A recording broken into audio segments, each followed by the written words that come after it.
Hey kids, it's time to get some SML podcast all up in that.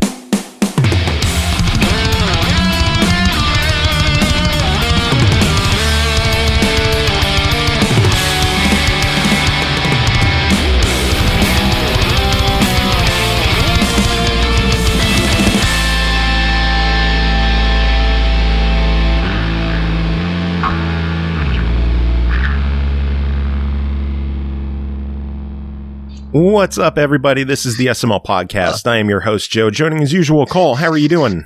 I'm okay. Who's coughing? Who coughed? Own up to it. Who coughed? Well, it's me. Was it Aki? I didn't even see the thing go No off. comments? God damn you, Aki.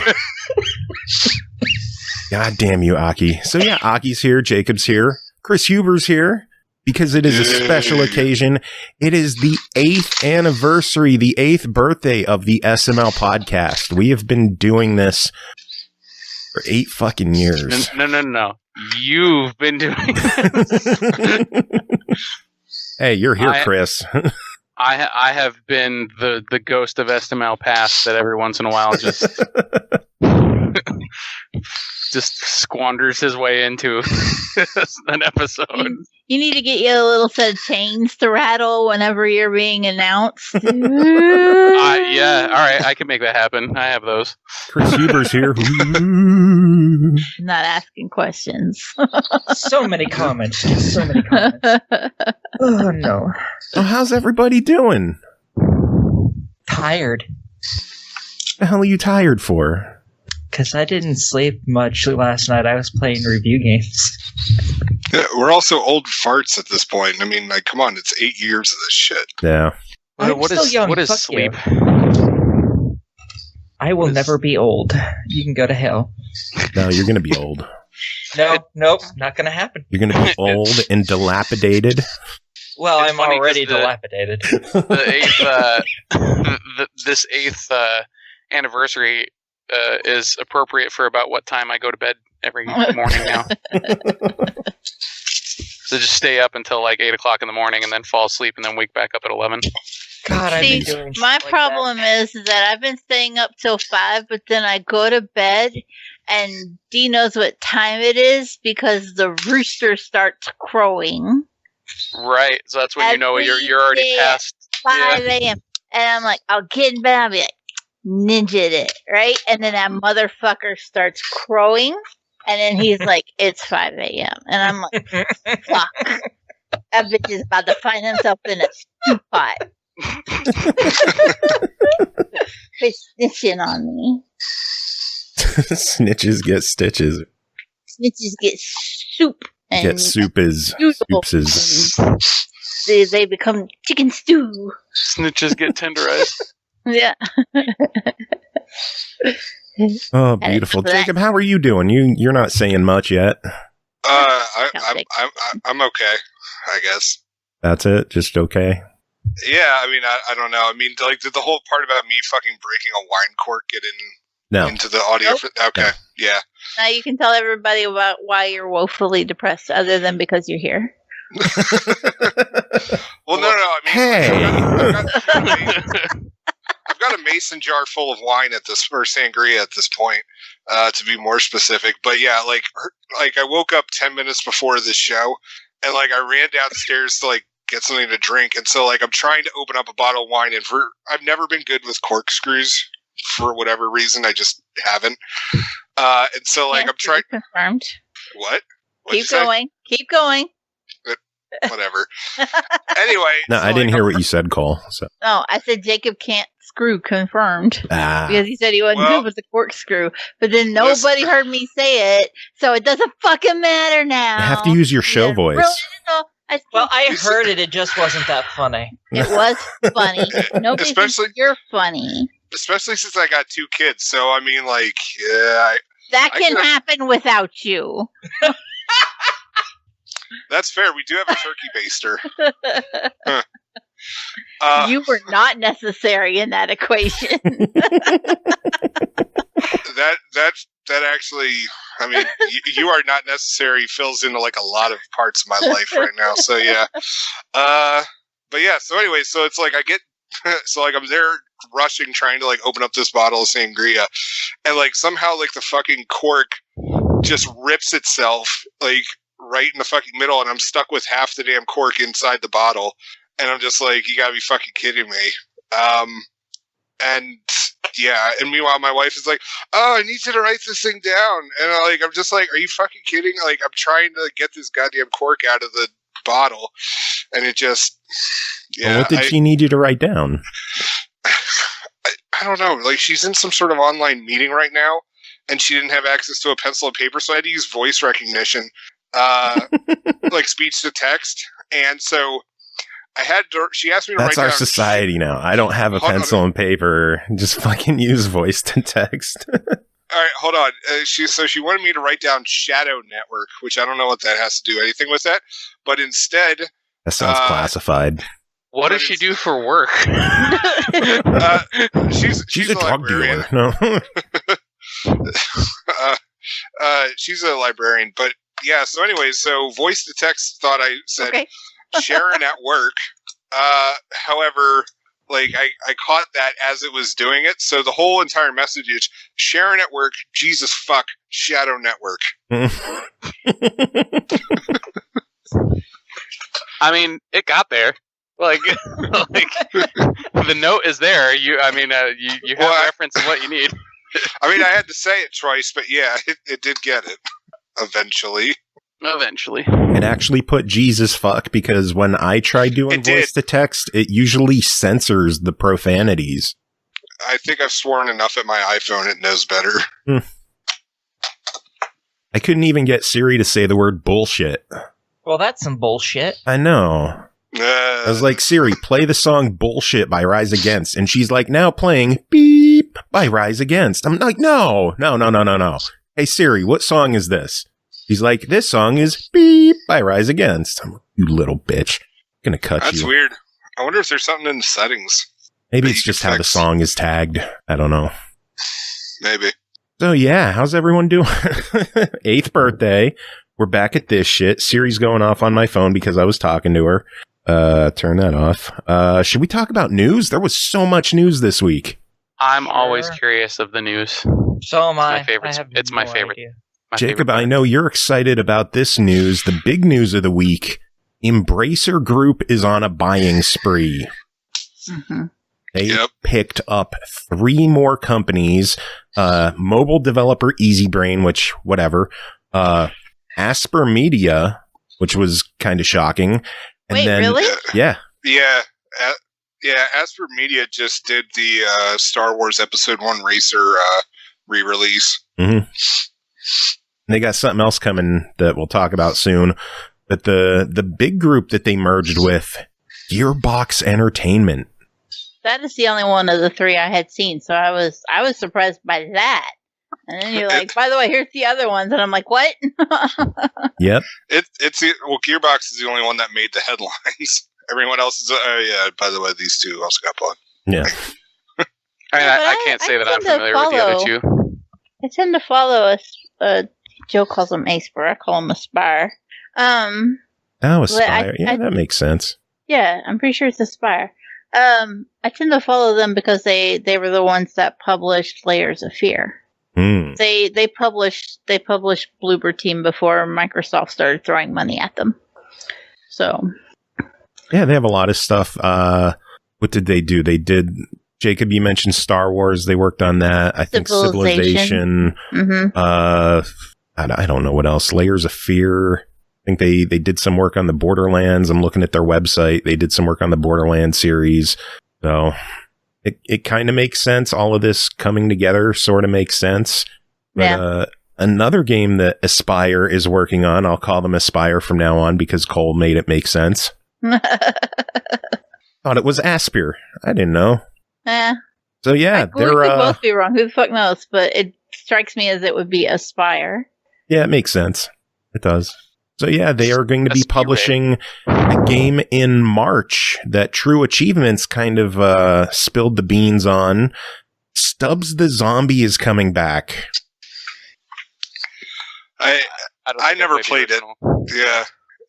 I think it's one of those like games where it's just like if you played it, like, you're psyched about it. Otherwise, it just went by on everyone's radar. I guess so. It's a third-person zombie action puzzle thing with an insane soundtrack, and it was built on the Halo engine.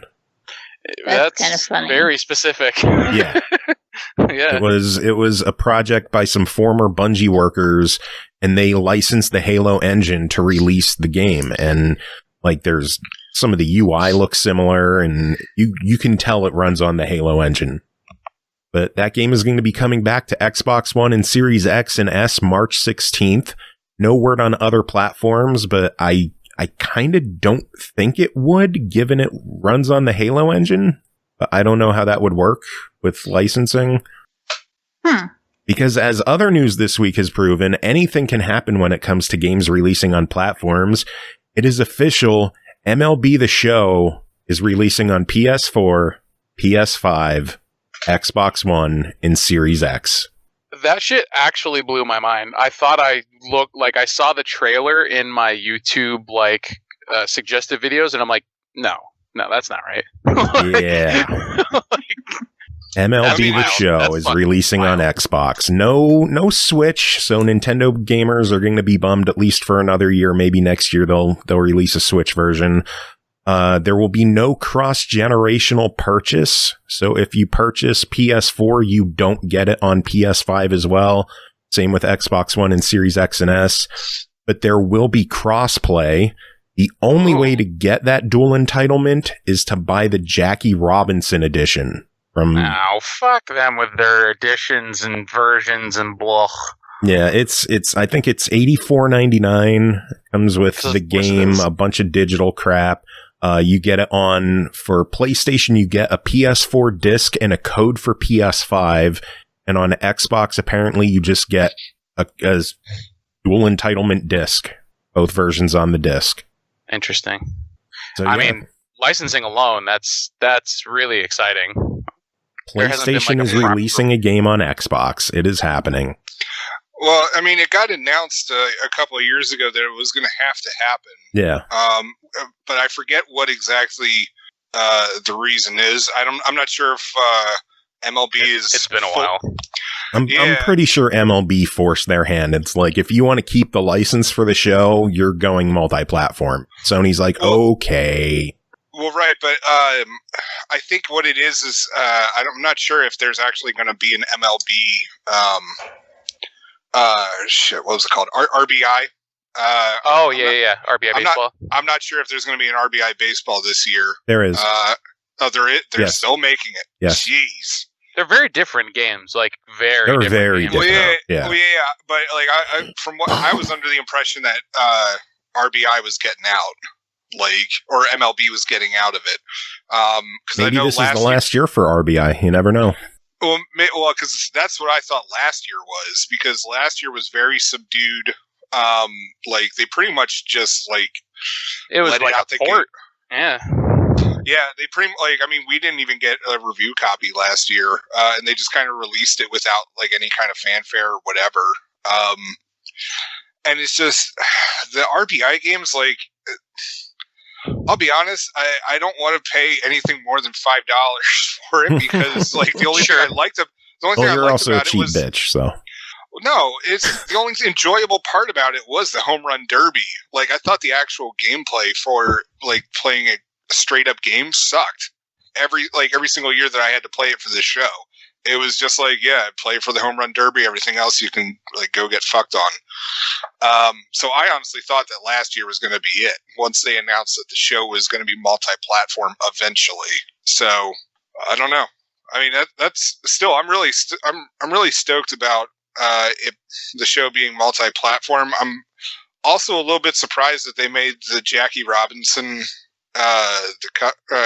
they made him the cover for the collector's editions, and just pretty much what I'm really curious what that means for if they're bringing in older teams and stuff like that, classic teams from the 50s and 40s and stuff like that.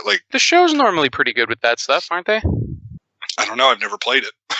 Oh my god! I mean, the last one that I played was holy shit. Oh man, I don't know. It's been years. it's. I'm trying to remember. They gave away one of them with PlayStation Plus. I want to say it was 19. I haven't played it though because I don't really play on PlayStation, but I'm planning on picking this up on Xbox. I'm going to support this. I think it's a cool decision that they're making it multi-platform. I'm going to support it. I'm going to pick up I might even get the collector's edition that comes with the hat. Because it's only $15 more to get the hat. I mean, it's like apparently I clicked on the wrong link for this because I'm up on the MLB website for it, but it's just they're just showing off the steelbook cover, which I mean, like it looks nice, but the only other thing that they mention is that the sale of every single collector's edition they'll donate $1 to the Jackie Robinson Foundation, and I'm just like, I mean, that's cool, but at the same time, it's not why I'd be buying a collector's edition. I mean. That's like I could donate $15 instead of that. You know what I mean? To pay the extra. No. Well, you still gonna pick it up? Probably. I don't know. I wait a second.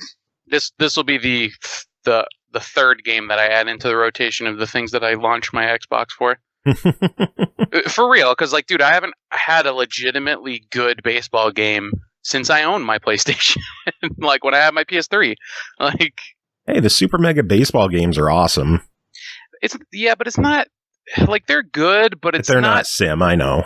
Right. I mean, like it's like I played a lot of baseball when I was younger. Like I played a lot of baseball games. Like I miss being like even like dude, the Ken Griffey games were good. Even like dude, MLB Hits was fucking sweet. Like I've gone through like a decent amount of them, but like nothing touches the show, man. Like show just gets it right. Mm-hmm. There's actually there's actually 3 editions of this thing. There's there's a standard edition, which of course, I mean, varies on like what platform. There's a Jackie Robinson edition, and then there's the Jackie Robinson Deluxe edition. Yeah, with the hat. Right, I know, but you can get the Jackie Robinson edition without the hat, which is $15 less. Yeah, I said it's $15 more for the hat, so why not? I literally said that before. I took that as like it's $15 more than the standard edition. Like, no, standard edition is $60 for last gen, right. $70 for current gen, new gen, right? $85 for the Jackie Robinson edition, and $100 for the Deluxe Robinson edition. Okay, I didn't hear you say that part. Well, I mean, you figure a licensed MLB hat is what, $30? Something like that. Yeah, and it's a new era cap too. So. Yep, new eras are about 32. Yeah, it's good quality. So you get a digital new era hat for the game, I guess. How does that work? Good idea. A code, and you just wear a hat in the game, a special hat. All the time, yeah. I don't know. Some other news, a lot of Game Pass editions are coming. It's always fun to talk about Game Pass. Just today we had the Falconeer join. Nice. Project Winter joined. Nice. And Ghost of a Tale joined PC. I'm excited about that. I wanted to play Ghost of a Tale, and I hadn't, and now I have a PC. I can play it on PC. I'm glad they finally added Control onto the PC version. Yeah. Yeah, I'd like to play it on PC. I haven't had a chance to do it yet. But I'd like to play it on PC because I originally played Control on the 1S, and it ran like utter dog shit. I mean, Tim's got a pretty like ridiculous rig, and I like watched him play it, and he had it like maxed out and cranked out, and he was still only getting like fucking like 60 frames or something. Yeah. I'm excited to see how it performs on the Series X. I have that downloaded. I would assume it's got to be better than what it was when I played on the 1S. Like when I played on the 1S, there were legitimately scenes I didn't realize were fucked up until I saw videos comparing all the different platforms. And then I was like, oh, so I basically didn't even play the same game because mine was so borked. So I really want to play it and like actually see what I was supposed to see. Maybe I'll like it a little better because I was pretty pissed. Maybe.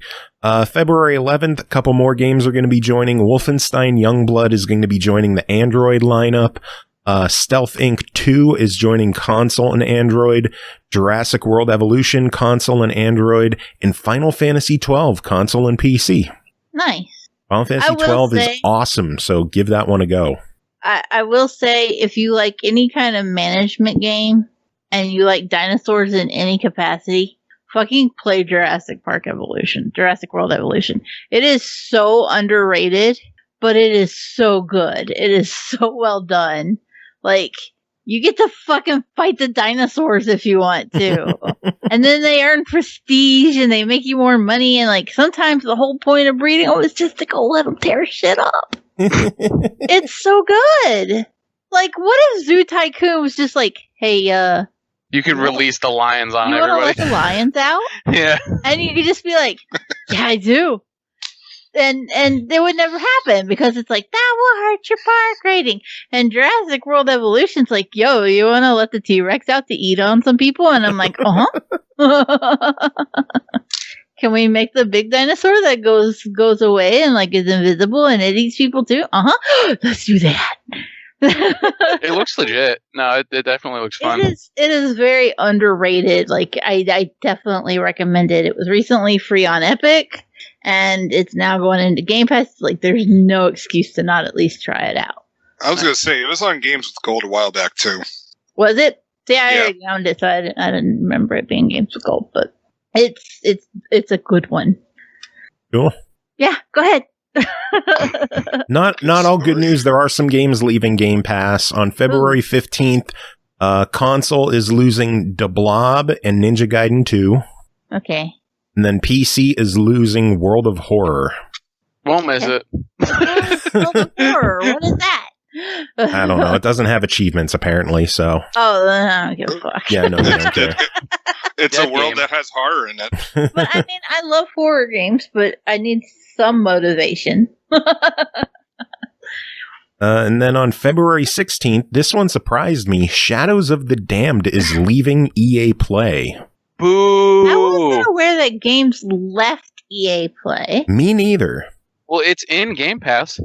Yeah, but when it was on its own, like once something went in, it never came out. Yeah, EA Play. I think Aren't they? they're They're rolling EA Play into. Oh yeah, I was gonna say the sports games. The sports games have done it, but I think this is the first non-sports game, isn't it? I think so. I don't remember any other EA Play games leaving the service, but it's leaving EA Play, leaving Game Pass. So I don't know. They're rolling EA Play into Game Pass. Oh, it's already in Game Pass, right? Yeah. Oh, it is. Okay. Yeah. All right. That's why we're talking about Shadows of the Damned during the Game Pass segment. Friends.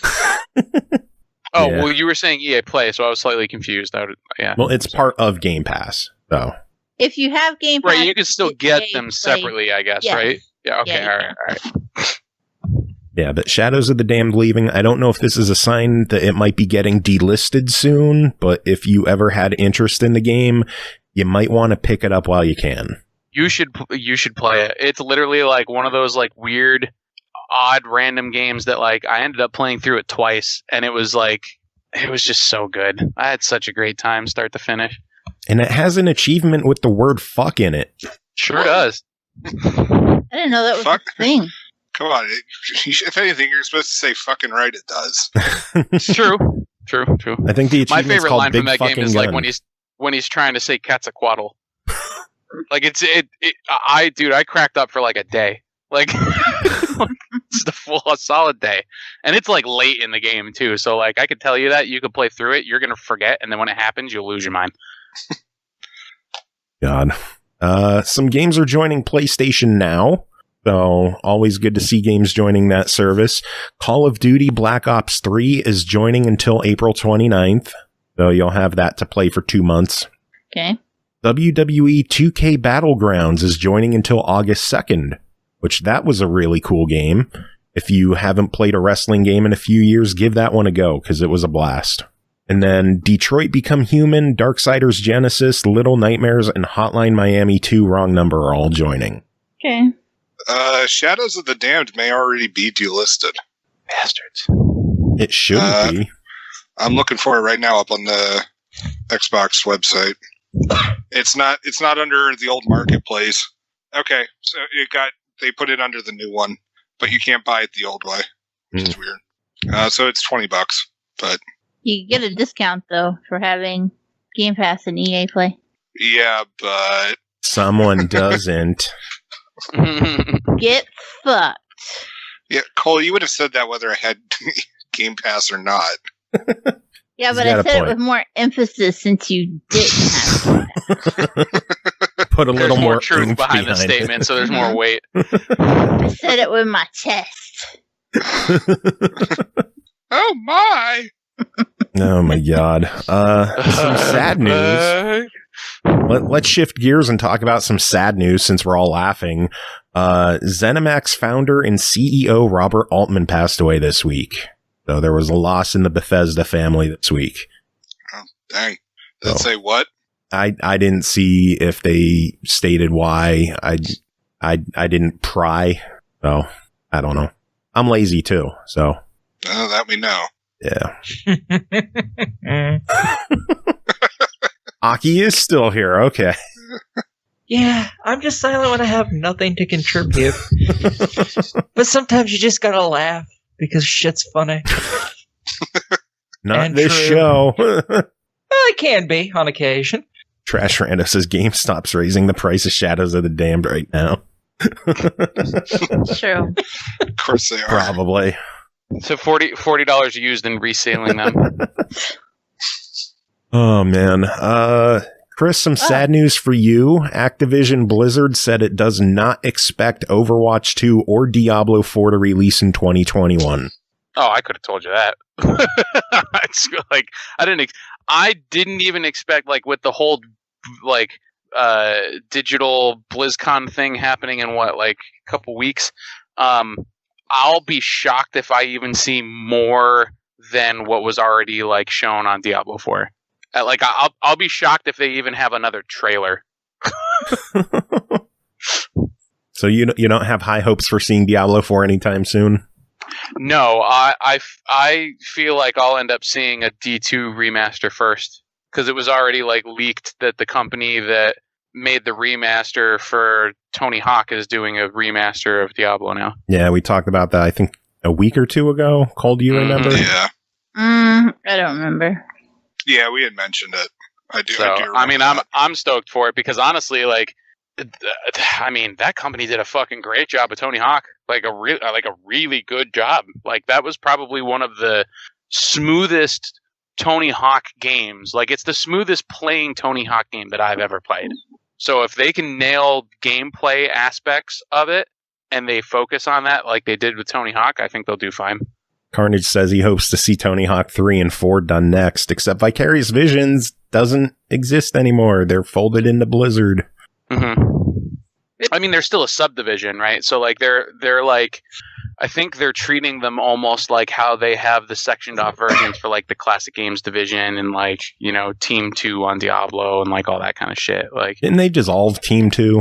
it's still sectioned off in like in spots, because you have like the classic games division handles like Diablo 3 technically is under that umbrella now. That's a classic game now? Oh my god. It's in their classic games division. They did that like before the pandemic, I think. I think they did that like end of 2019. Damn. And a shout out to Carnage, who rated us with 17 people. That's more people than that ever deserve to watch this show. That's We're very sorry. kind. Yeah, we're sorry in advance. Yeah, we apologize that you're here. But thank you for being here. I hope you enjoy the show. Stick around, hit the follow button. We do this every Tuesday and Thursday. Talk news, we talk video games, we have friends on. We're celebrating our 8th birthday tonight, so that's fun. I mean, I'm curious. Is anybody else like kind of like how does everybody else feel about like digital BlizzCon? Meh. Like, have you guys already talked about that kind of stuff or no? No, you're the Blizzard guy, Chris. I was going to say, I think we saved it for you. Well, that's kind of why. I mean, I don't know. I figured it's the only thing that I could genuinely contribute to right now. So, Well, contribute. Let's hear it. What's going on with BlizzCon? well, I mean, game-wise, like, are there any projects that anybody's even like remotely interested in when it comes to Blizzard now? Because I'll be perfectly honest with you. As much as I'm like, I would almost even consider myself a Blizzard fanboy. The past year, this is the first time in my life where I don't have any Blizzard products even installed on my computer. Wow. Whoa. Like none. Well, no, Cole. He said he doesn't have any Blizzard products installed on his computer. No, wow. Yeah, that doesn't count. Yeah. That was a fucking terrible joke. You should feel bad. Jesus I'm Christ. proud of it. I've actually, You're probably the that was a pretty only decent one. joke. You're a I'll son give of you a that bitch. Don't feed into him. Don't That do was that. not Don't good. encourage him, Don't- Chris. Don't encourage. I said it was okay. Don't encourage that Too behavior. much. Let me give me the spray bottle. Horrible.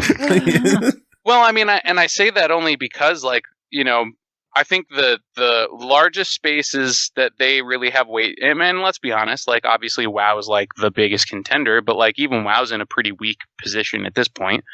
And I say weak just comparatively speaking, because, like, I mean, MMO wise, like, yeah, it's obviously going to be like at the top, but like comparatively speaking, even if you just take something like League of Legends or like Counter-Strike or any of those kind of things, it's going to blow those numbers out of the water.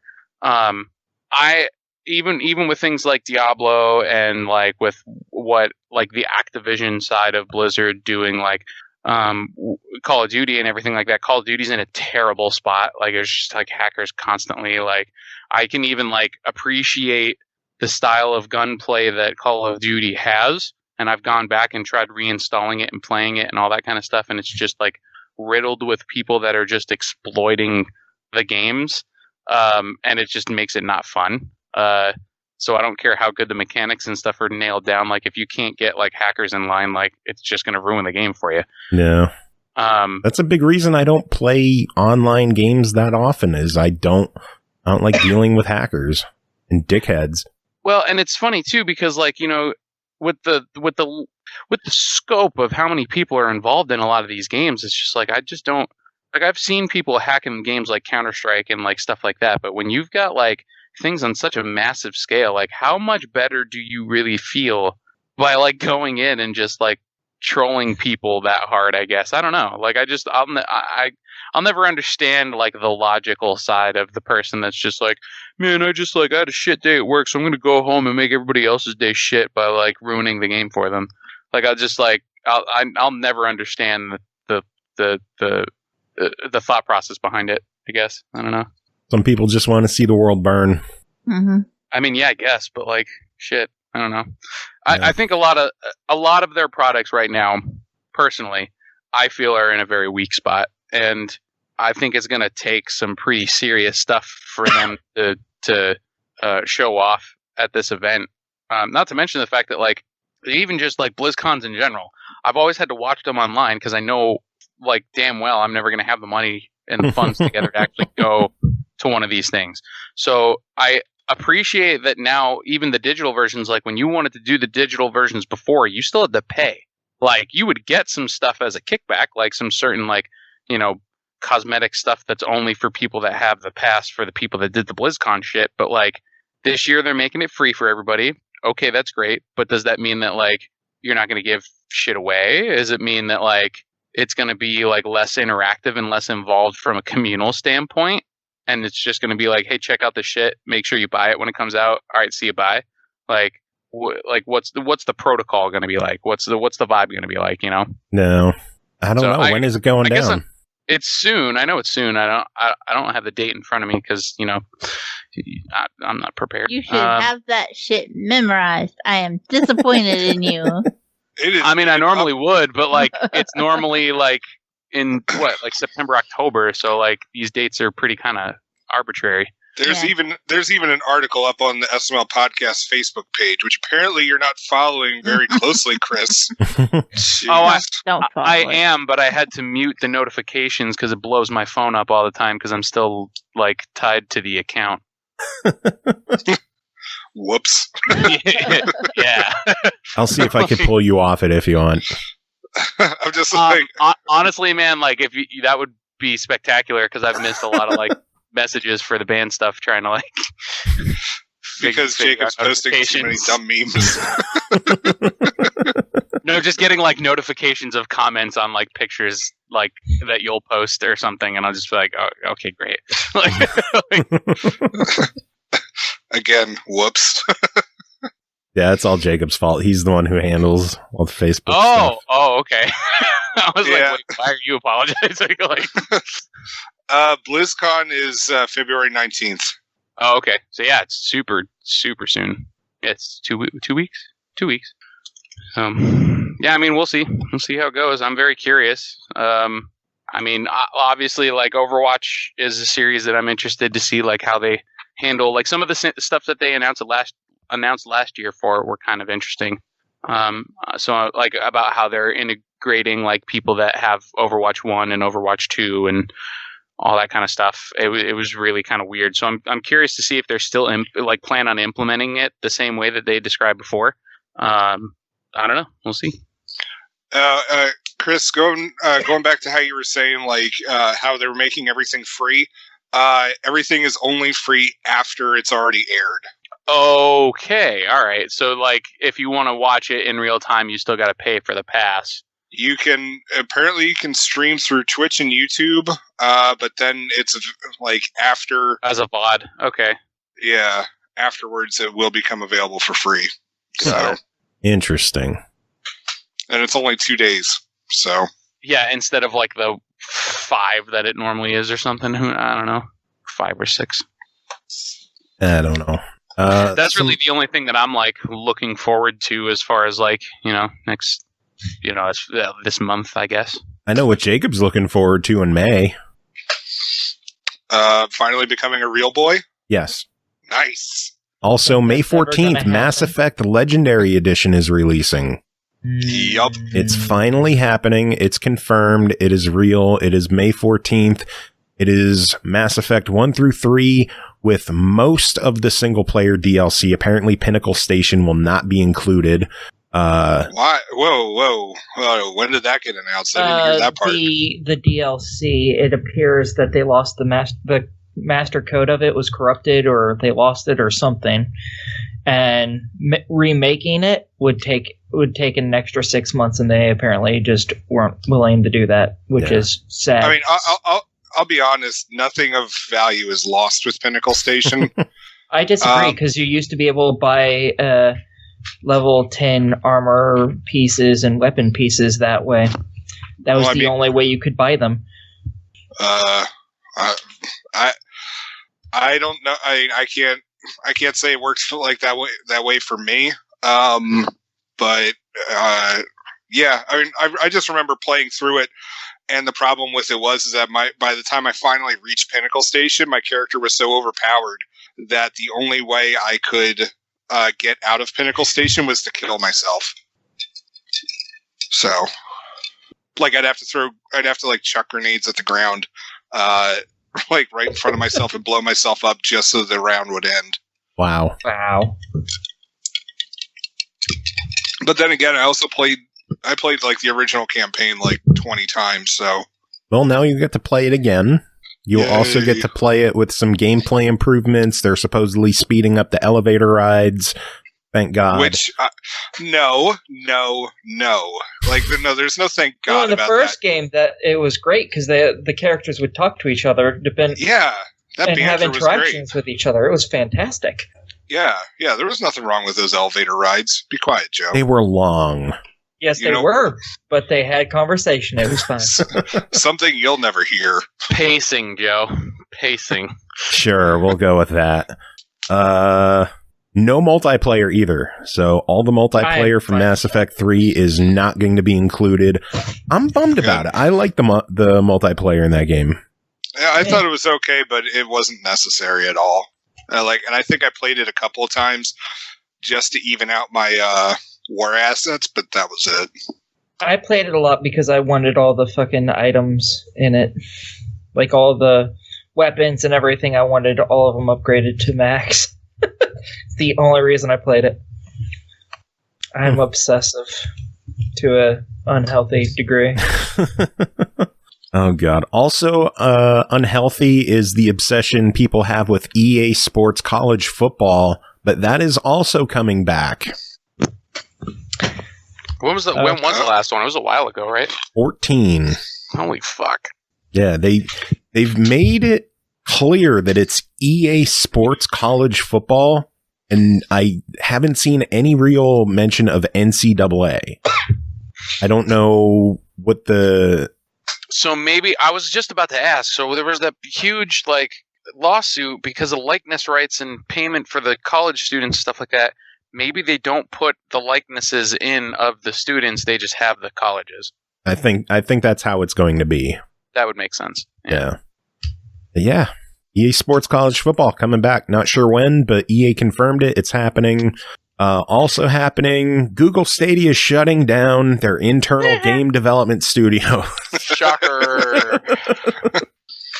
Yes, Google will continue to operate the Stadia service, though Stadia is still going on, but their first-party development studios are all gone.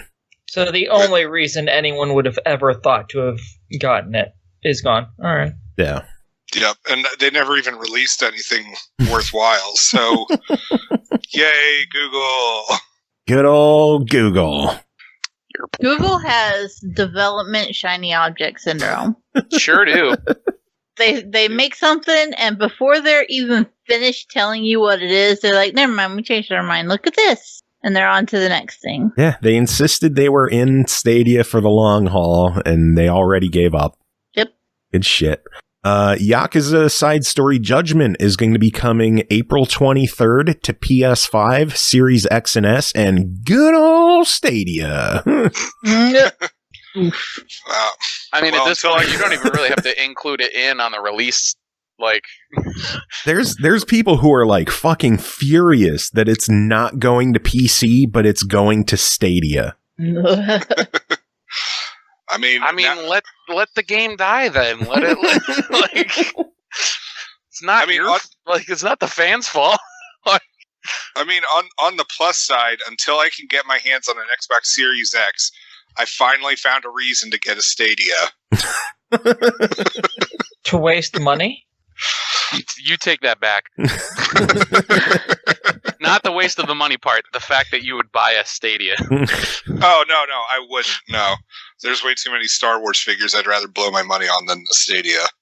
You don't, like, the Stadia, you don't even need anything. You could just go to the website and use an Xbox controller and... Oh my god, yeah, that's right. You don't need it. There's no console. You don't need their controller. You don't need their special Roku. You just go on their website and sign up, pay for whatever. PC players are just being dicks, that's all. Oh, that and Stadia sucks. But both, yeah. Yeah, but sadly no Xbox One release for it. That's okay. Yeah. I'm getting an Xbox Series X eventually anyway, so it's all good. Sure you are. The Xbox 360 remake. I'm gonna wait until next year when I could buy a graphics card again. Yeah, but it's not going to be released for PC. Yeah, by that time I could use the Stadia browser. No. Provided the service is still up. Yeah, you're asking for a lot in a year. NVIDIA experience. Oh, like a Shield? Yeah, like something like that, yeah. Carnage, I think N-Gage lasted longer. Oh my god.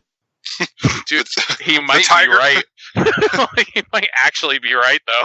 The TigerGame.com was around longer. Gamecom. Chris, remember when we gave away a Gamecom on this show? I do remember. Yep, I was very jealous, actually. I wanted that thing. And then you wanted the one that we donated to MagFest. Yeah. Yeah. Oh my god. The Xbox. Like, you have another? Well, yeah, Tim got 2 of them.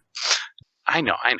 Yeah, he gave one to me, and we gave one to Randall, who won the contest. I don't even remember what contest it was. I don't remember either. We used to do a lot of them. Yeah. We got to do more contests again. Those used to be I'm fun. fine with that. I like winning things. Everybody likes winning things, but then as soon as you put a stipulation in front of it, they're like, nah, fuck it, I'm good.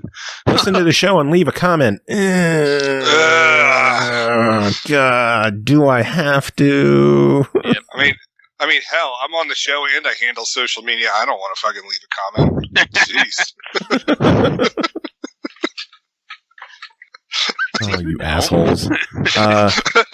As I've been trying to say, the Xbox 360 remake of Goldeneye has leaked online and is playable on emulators and JTagged Xbox 360 consoles. It's playable? Yes. Yeah. What the fuck? It's The near best part- complete. It is playable, and it's real. That's weird. I think my favorite part is like I've seen a bunch of people commenting on that. It's just like, oh, it looks like the original, and it's just like, Duh.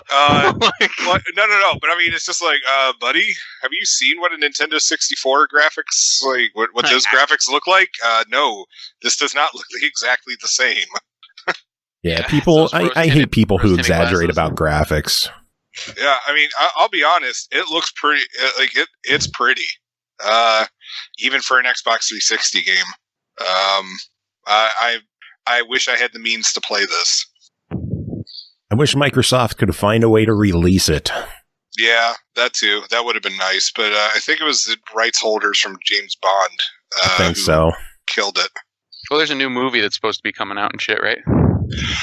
Yeah, No Time to Die is slated for October at this point, and the company that makes Hitman, it's like IO Interactive. Yeah. Is that their name? Yep. They are licensed to make a new James Bond game, which is going to feature an origin story for James Bond. So, Ooh, interesting.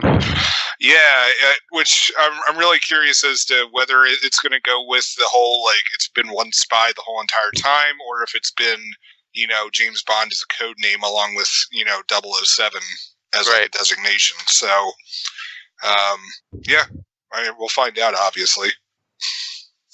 In due time. But some sales figures numbers. Let's talk numbers. That's always fun, right? Math. Woo! PS4 shipments have topped 115 million units. Jeez. It's a lot. Yeah. It's a big number. Yeah. And PS5 so far has shipped 4.5 million units. Wait, That's crazy, actually. That's a lot more than you'd think. Yeah. Oh my god. Like, 4.5 million shipped in how many months? 4.4 million of them were in Japan. well, yeah, probably. And the rest are scalpers. Yep. Sounds about right.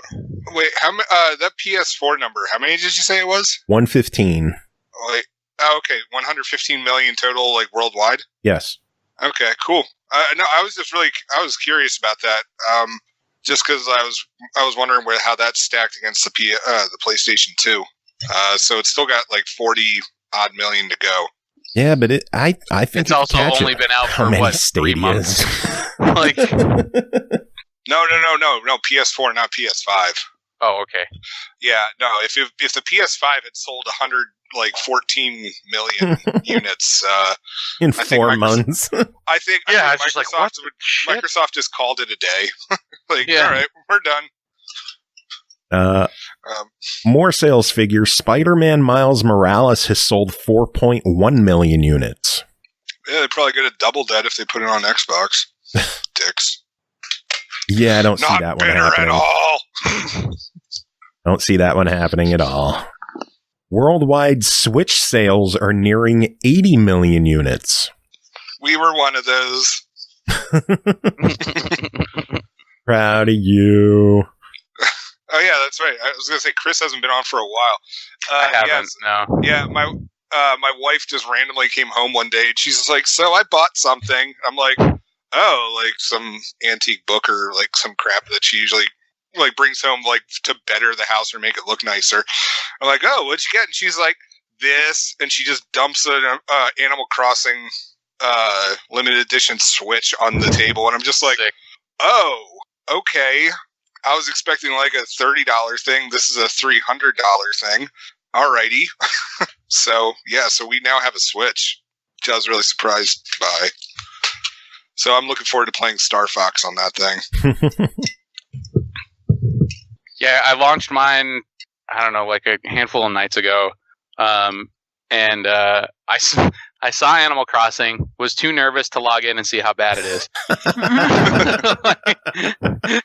so I hopped on You the fired store. up the town's on fire. Lying, I really wish I was lying, but I literally I felt guilty. I turned it on. I saw the icon for Animal Crossing. I'm like, I can't go in. Yeah, do it. I'm ashamed. You log in and your whole island's just on fire. Yeah, dude. I half everywhere. expect it to be in that kind of shape. That's why I'm like, I don't want to see how bad it is. Because at one point I had it looking pretty nice, or at least getting there. I was working on it. I don't know if I ever visited your island. Did I? I'm pretty sure you did. Yeah, because I have I have all the fruits. I have all the I was just starting to get into getting some of the flowers and stuff, but I never really cared about a lot of that stuff. It was mostly just kind of logging in and checking the catalogs for certain items that I wanted to put in the house, and that was about it. Once I had KK play at the town thing, I miss Animal Crossing. Spoiler alerts, I guess. I don't know. KK Slider shows up. What? In Animal Crossing? Yeah, because it was right. Actually, I know when I stopped playing. It was right after a little bit after the cherry blossom stuff. I don't even know the last time I was on with the eggs. It was after the eggs. Oh, the fucking eggs! Oh my god! Yeah, I think that was it. That was driving me insane. It made me not start to not like the game a little bit more. So I kind of petered off. I like how they had to tone down the egg frequency in the first few days because the fan feedback was just stop giving me fucking eggs all the time. I want to catch a fish. I finished my egg collection of all of the items, and then I was like, dude, I'm fucking done. What were the eggs for? For making items. That was it. Easter themed shit. Oy vey. Yeah. But I do remember getting frustrated at how many eggs I got, and then I was just like, well, I guess I'll finish all the items. And then I finished all the items, and I'm I'm good. I think Ashley made all the items, too. Oh, I still have extra eggs after that, though. Because, what was it? You get, the wand. I made the wand. All of it. I went down the rabbit hole. So the literal rabbit hole. Yeah. Mm-hmm. Oh god! And then I hopped in. I told you I was playing the version of Tetris where you're playing against a bunch of people. Oh, Tetris 99. Tetris 99. Yeah. So I was playing that more. That's good shit. Yeah, I figured that would be right up your alley, Joe. I still really want to try that. I installed that Tetris Effect one, and that's pretty wild. I was enjoying that. I'm just not as good at it. Oh, I love Tetris. It's a good time. Anyway, last bit of sales figures I have. Beat Saber has sold 4 million copies and over 40 million songs. Damn. Beat Saber's legit. Beat Saber is legit. Yeah, that is a pretty fun game.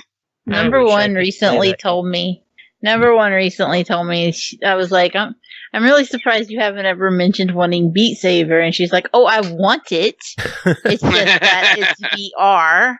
And that's expensive, and I don't want to ask for it.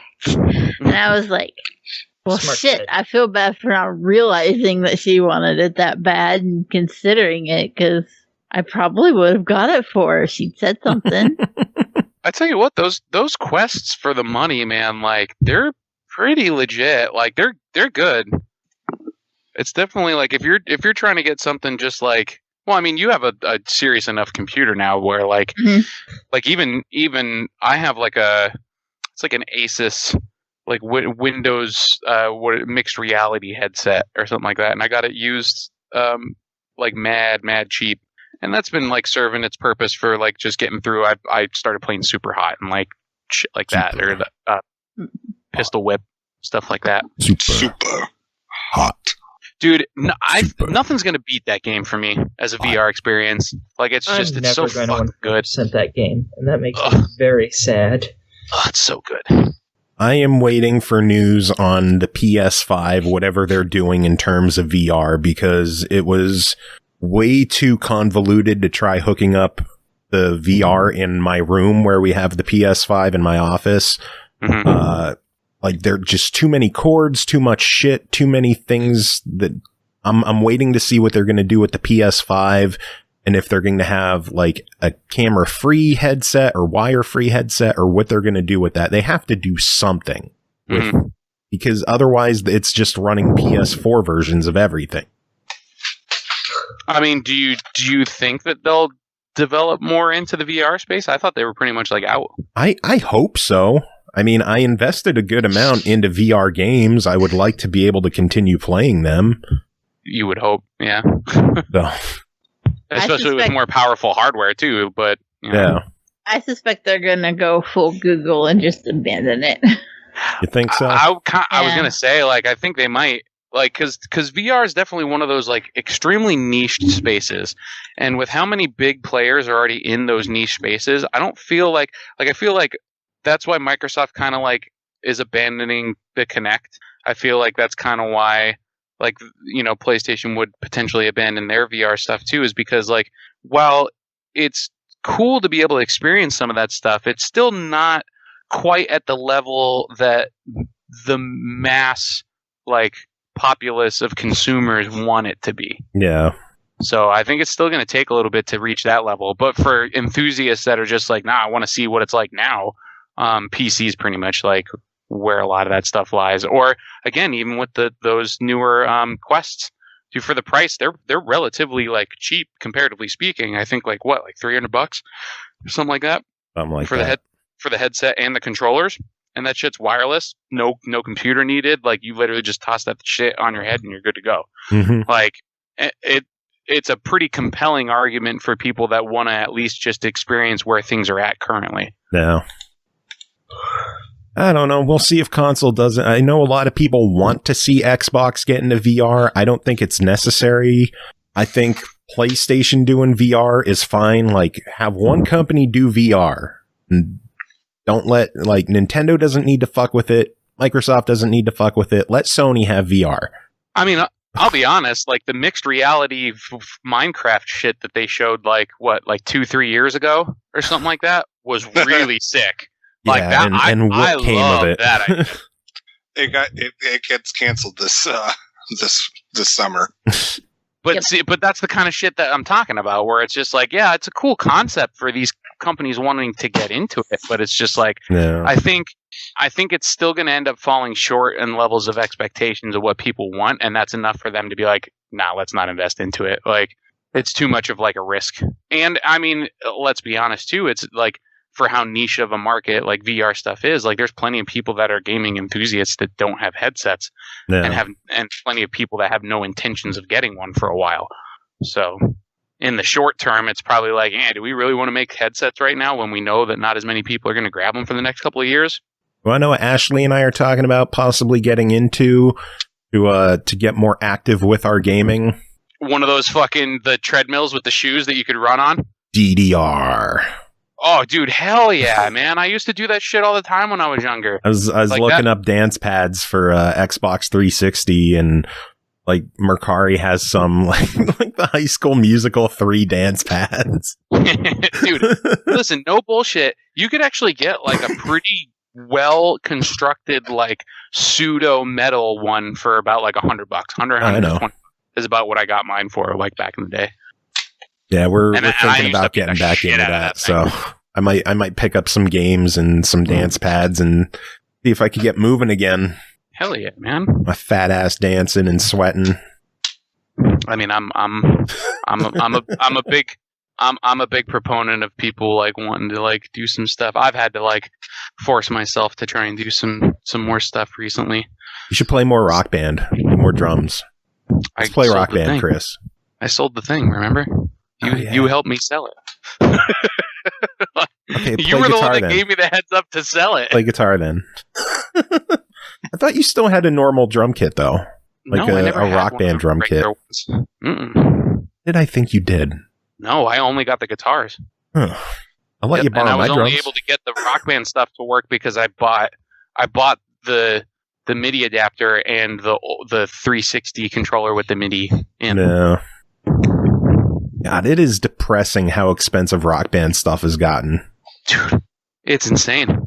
It's really insane. I'm surprised that there's not as many companies making replacement parts for them. I did see a company that was making like third-party versions of the Wii guitar controllers for people to use on PC that are like wired. But they've switched the buttons out from mechanical switches, like on the fretboard. Mm-hmm. They look fucking legit, man. Like, yeah, breathe deep. Who's breathing into the mic? like I don't know. Maybe me. Well, that's the news I have. Is there any news anyone else wanted to talk about? Well, we can confirm that there was, in fact, a live-action Legend of Zelda series in planning at one point. Pretty much what happened is Netflix and Nintendo were working on it, and then somebody from Netflix spilled the beans, and Nintendo was just like, yeah, fuck this, we're out. And then went over to Universal, because pretty much between that and also the Sony leaks from years ago, because Sony was originally working on a Super Mario Brothers movie, and so those two things got leaked out, and Nintendo was like, yeah, we're going to take our ball and go home. So we could have had a, instead of The Witcher, we could have had, Legend of Zelda.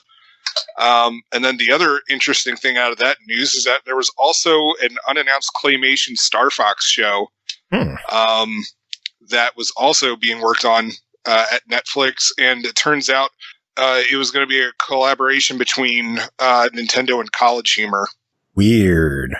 Yeah, they did some sort of a short way back in the day called The Fantastic Mr. Star Fox.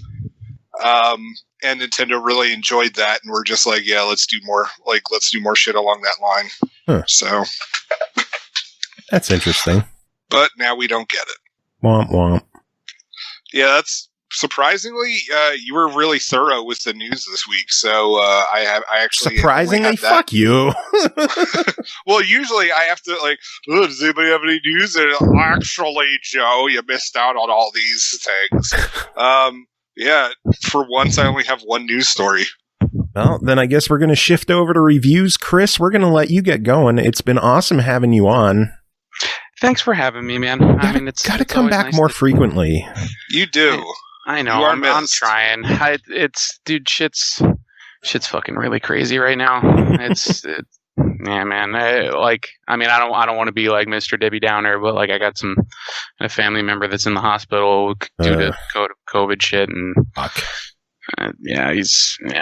So that's been taking up a lot of my time, and just trying to put out fires within the family and all that kind of stuff. So, damn. Stay good, stay safe, and come visit us again soon. Yeah, man. It's been too long since I've been down there to just chill. So I'll let you know what's come check out the PS5 and the Series X. Yeah, I would love to. Do it up. You know where I am. I do. Do you have any final words, Chris? Fuck Activision Blizzard, I guess. I don't know. That's fair. Yeah, that works. All right, have yourself a good one, Chris. All right, see you guys. Love you. Peace. Bye. All right, everyone ready for reviews? No. Mm-hmm. Okay, I guess. Aki, are you ready? Sure. Because you're starting off. Oh, God. Why am I starting? Why? What did I do? Because the first game to talk about tonight is called Werewolf the Apocalypse Earthblood, developed by Cyanide, published by Nacon, released February 4th on Xbox One, Series X and S, PS4, PS5, and PC for $49.99. You are Kahal, a powerful being who chose to go into exile after losing control of his destructive rage. Can transform into a wolf, into a Krynos, a huge ferocious beast. Master your three forms and their powers to punish those who defy Gaia. Aki, tell us about Werewolf the Apocalypse Earthblood. Okay, this is an action/stealth game.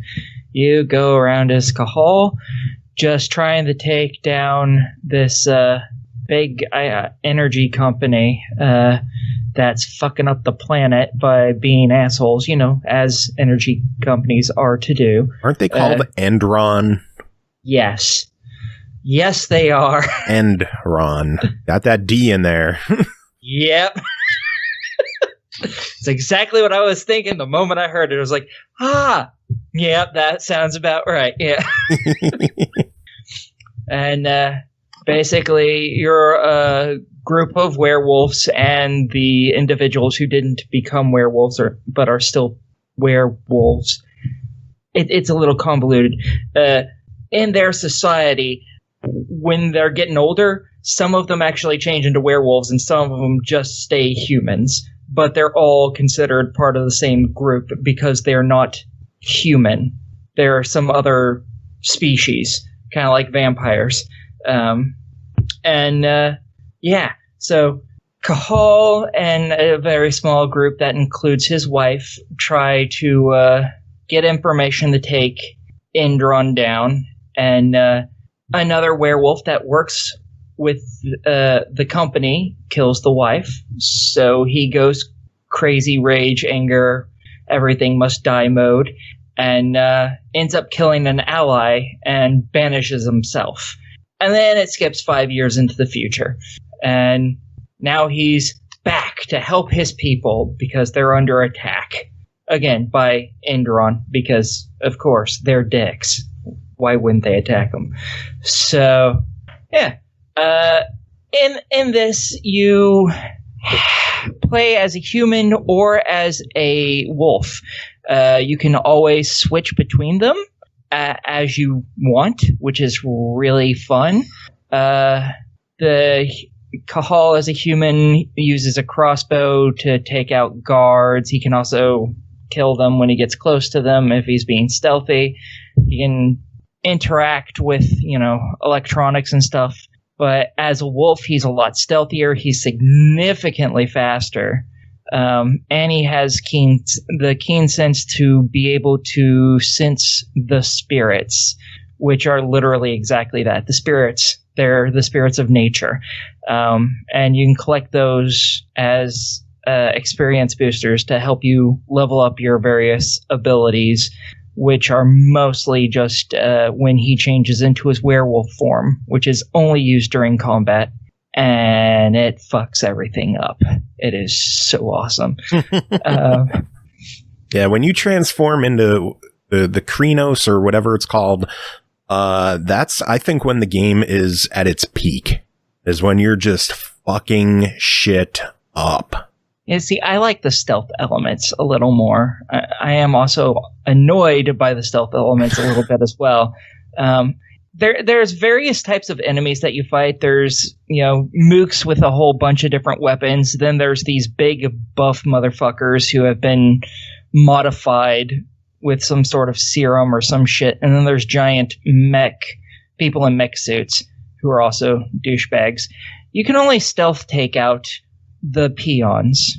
You're this big, you look like you at fake physique, and you look like you're part of a fucking biker gang. Those big guys, you should be able to fucking stealth take down. I don't care what they say. You should be able to do that. It drives me fucking nuts. And there should be some way of disabling the mechs. Because the stealth gameplay is actually fairly good. That is the only thing, in my opinion, that hinders it, is you can't take those guys down. So you end up having to fight them. And then it's like, well, I just took out everyone else, and now they're going to call in reinforcements because these guys are going to see me, because I have to get across this area where they're constantly looking and they don't fuck off from. It's like, just let me stealth take them down, please. Let me shoot them in the back of the head and kill them or something. Anything so I don't have to set this shit off. But no, they really like the fighting. I like the fighting too. I like transforming into the beast and just shredding everyone up. And one of the first achievements I got was for doing all the fatalities or the execution moves during one battle. So I think that was one of the first ones I got too. Because all I did that first whole fight was I just executed everybody. I was like, well, this is simple. When you're playing as the werewolf and you're in combat, after you take down enemies to a certain health, you can just click a button and Cahal will grab them, and then you click the button again and he kills them instantly. The really low-level mooks, you can just immediately hit it the moment you're close to them, and he'll just pick them up, rip their heads off, tear them in half, whatever. It's really fun. And that's why I got that in the very first fight, because it was like getting 5 of them or 15 of them in one fight. And it was just like that entire room was just mooks with such little health that you could just immediately grab them and kill them. No fight whatsoever. And I just did that for all of them just because, fuck it, why not? It was fun. Yeah. I mean, the combat is fun in this. I'm not going to lie. I like the stealth part because I'm a stealth gamer more so, but the combat's pretty fun. The voice acting's pretty good too. The writing is hit or miss, fairly often missing. But the voice acting I thought was really good. The overall story is pretty nice. You're trying to take down this big company that is fucking over Earth because you're guardians of Gaia, Earth. And not only that, but they're also trying to help the worm spread, which is basically death. And they're purposely doing that, which is one of the reasons why Indron is such a dickbag. So the story overall is pretty good. It's just the writing for character interactions sometimes leaves stuff to be wanted. Graphically, it's okay. When characters are talking to each other, it's kind of meh. Yeah, the character animations I think are a mixed bag. I think the environments look really good. Oh yeah, very. And the wolf form looks amazing. Yeah, I played on Series X. I know you played on Xbox One. I thought it looked really crisp on the Series X. I didn't have any issues overall graphically. Just animation-wise, I had the issue. But graphically, I thought it was good. I occasionally had some pop-ins, especially during cutscenes, the beginning of them. Details would start filling in. But that's not really a huge issue to me. It's just like, oh, a little bit of pop-in. Oh, well, I don't really care. Because the characters' mouths don't match up when they're talking any fucking way. What do I care? Overall, I really like it. I hope to see another one of these, because this was really, really good. I'm only missing 3 achievements on it for my first playthrough. Oh, wow. You have to find every spirit in the game for an achievement. No one has obtained that yet, as far as I'm aware. I got to 99% on my first playthrough, and then I missed one somewhere, and I am sad, Panda. Damn. There's one for not killing any civilians in a mission. I'm like, I don't kill civilians in missions. I kill Indron soldiers, who are kind of the literally exact opposite of a civilian. They're combatants. That's the exact opposite. So I don't know how to get that. And at the end of the game, you have a choice to make, and each one gives you an achievement. Problem with this game is you can't save scum it. It auto saves. There's no manual saving in this game, so you have to replay the entire game from scratch all over again. Damn. Yeah, and that's no chapter sad. Select. No. I really would have liked that too. Well, overall, $50 on this one. What are you thinking? Fuck yeah. I'm all for it. This was a fun game. It took me 28 hours, I think, total for my first playthrough, but I was literally doing everything. Yeah. So I figure probably 15 to 18 hours if you're just running through it. Maybe faster if you really fuck everything up in combat real quick. I'm not particularly great, especially in the later levels. There's just a lot of stuff it throws at you, and it gets really difficult. But I think it's great. I really enjoyed it. I hope to see another one. Awesome. Sounds good. Fair. All right. Next up is The Medium, developed and published by Bloober Team, released January 28th on Xbox Series X and S and PC for $49.99. Discover a dark mystery only a medium can solve. Travel to an old communist resort and use your unique psychic abilities to uncover its disturbing secrets. Solve dual reality puzzles, survive encounters with sinister spirits, and explore 2 realities at the same time. Paul, tell us about The Medium. Man, I love Bloober team. I've been so incredibly excited for the medium, and I have to just go ahead and come out of the gate and be like, it did not let me down. I know that there's a lot of talk from other people kind of poo-pooing the game because you could kind of consider it walking sim-like. I get the criticism, but I also don't fucking mind. I think one of the best things about psychological horror is just experiencing it.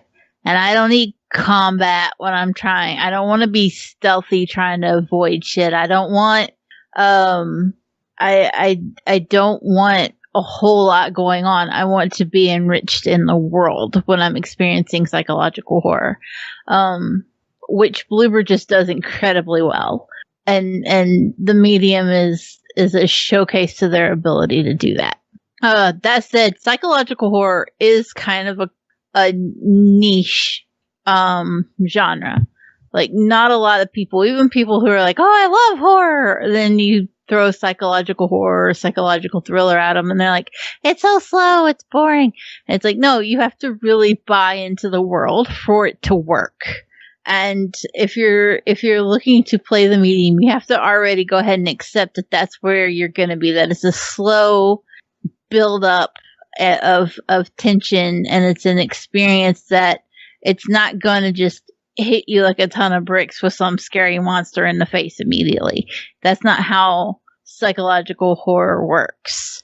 The tension and the unease and experiencing the world through Marianne's eyes and her descent into these two different worlds, and how she experiences both reality and the spirit world simultaneously, the way that all comes together and is married in the game, like, that's your payoff, right? And you have to go ahead and be like, the pathway to that is an interactive movie. And you have to be cool with that if that's the way you're going to approach this game. If you go into it with, I need a sword, a gun, and something to kill, then of course you're not going to enjoy it as much. But if you take your time, you look around, you actually read the fucking context clues, then it builds up, and it's an eerie, uncomfortable game, and they do it so well. I had to play it on PC. I do not have my Series X yet, and it is not available on Xbox One. So PC it was. I'm not mad about it. It looked absolutely stunning. I played it with ray tracing and all the good stuff. It ran smoothly, 60 frames per second. Everything was beautiful. I just sat a lot of my time with the game and poked around and looked at things just to see what it was. How was it gonna look in this light? Number one was in here at one point, and I just kept walking around because I was fascinated by the ripples and the puddles when Marianne would walk through them. And she's like, what are you doing? I'm like, look at the puddles. Look how good the puddle looks. You are so fucking weird. I get really into there's Cole's pain meds kicked in. Think about I could believe mechanics involved in that, though. And, so many people play games, and you just ignore all those tiny little details, but those are the things that make the world real, and that makes it believable. And there's so much effort and detail that's been put into the medium to make it feel real, even when you're in the spirit world, that you're just like, yeah, I could buy that this place exists. One of my biggest pet peeves when you're in a game with a grassy or wooded area is how the foliage always looks flat, right? Yeah. If you walk around it, that shit is just a 2D stick there in the middle of of the world. And it feels funny. It feels when you don't feel like you could buy it's a real world all the time. But in the medium, I was walking around in a forest environment or walking around in an old hotel, and you're like, man, there's everything is fleshed out. It's been lived in and died in, and that's an incredible testament to what Bloober team has done. You can see elements of all their previous games coming together in the medium to create what it is. The psychological horror of Layers of Fear and Layers of Fear 2, and that unease and that tension in storytelling mixed with the 3D exploration and the making a world feel lived in and the character development that we saw in Observer. And then you move on to like even Blair Witch and the environment and the development that progressed there. You see all of that has built up to become what the medium is. And it's impressive. If you've played through all their games, you're going to recognize it when you're playing the medium. I will say I do have one minor gripe. One of my least favorite things in games is when they feel like they need to create an action sequence, and so there's a chase sequence, especially in a game that otherwise is very exploratory and just like go with the flow and solve some puzzles. No. There is a chase sequence, and I just got so fucking frustrated. I hate chase sequences. I hated them in Layers of Fear 2. I hate them in every other game that uses them the moment there's a chase sequence. And it's a little worse in the medium because the game uses fixed cameras, which aren't my favorite thing in the first place, but like I could at least get used to it in the medium. And when I was just getting used to it, then it was like, now run. And I'm like, no, I don't want to. I don't want to run. And then I get dead. And then I'm like, now I gotta start it all over again and just not want to all over again. So I do wish that maybe there was some kind of option to just not. Just let me watch her run away because I don't want to do it. That'd be great. Beyond that, I just really enjoyed the game. I really enjoyed the world that they built up with it. Everything was incredible. Marianne is a believable character and you just kind of attach yourself to her and care about the way that she moves between the spirit world and the real world. It is really interesting how they found ways to make your movements in the two different realms be separated, but also joined at the same time. So if you have a scene where you're controlling Marianne, she's accessing the spirit world, there's a few different options for gameplay that they've thrown in, where sometimes in order to solve a puzzle, you may need to take control of her and have an out-of-body experience where her real-world body stays in place, but she can freely explore the spirit realm. But that comes at a cost, and she gradually loses herself, and you just see bits of her flaking away as she moves around. And if she stays too long, she becomes disconnected and just lost, and you have to start again. Then there are times where I lost my train of thought. Proud of you. I was thinking about the way she moves around. Well, you're thinking Carnage dropped 8 bits, George. Dropping bits! Dropping bits indeed. Wet pancakes!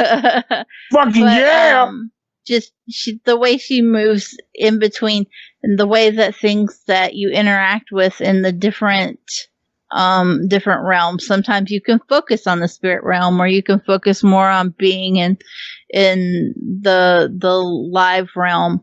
The way that your interactions affect the way you move in between the two worlds. Sometimes you may need to solve a puzzle in one realm to be able to progress through the other.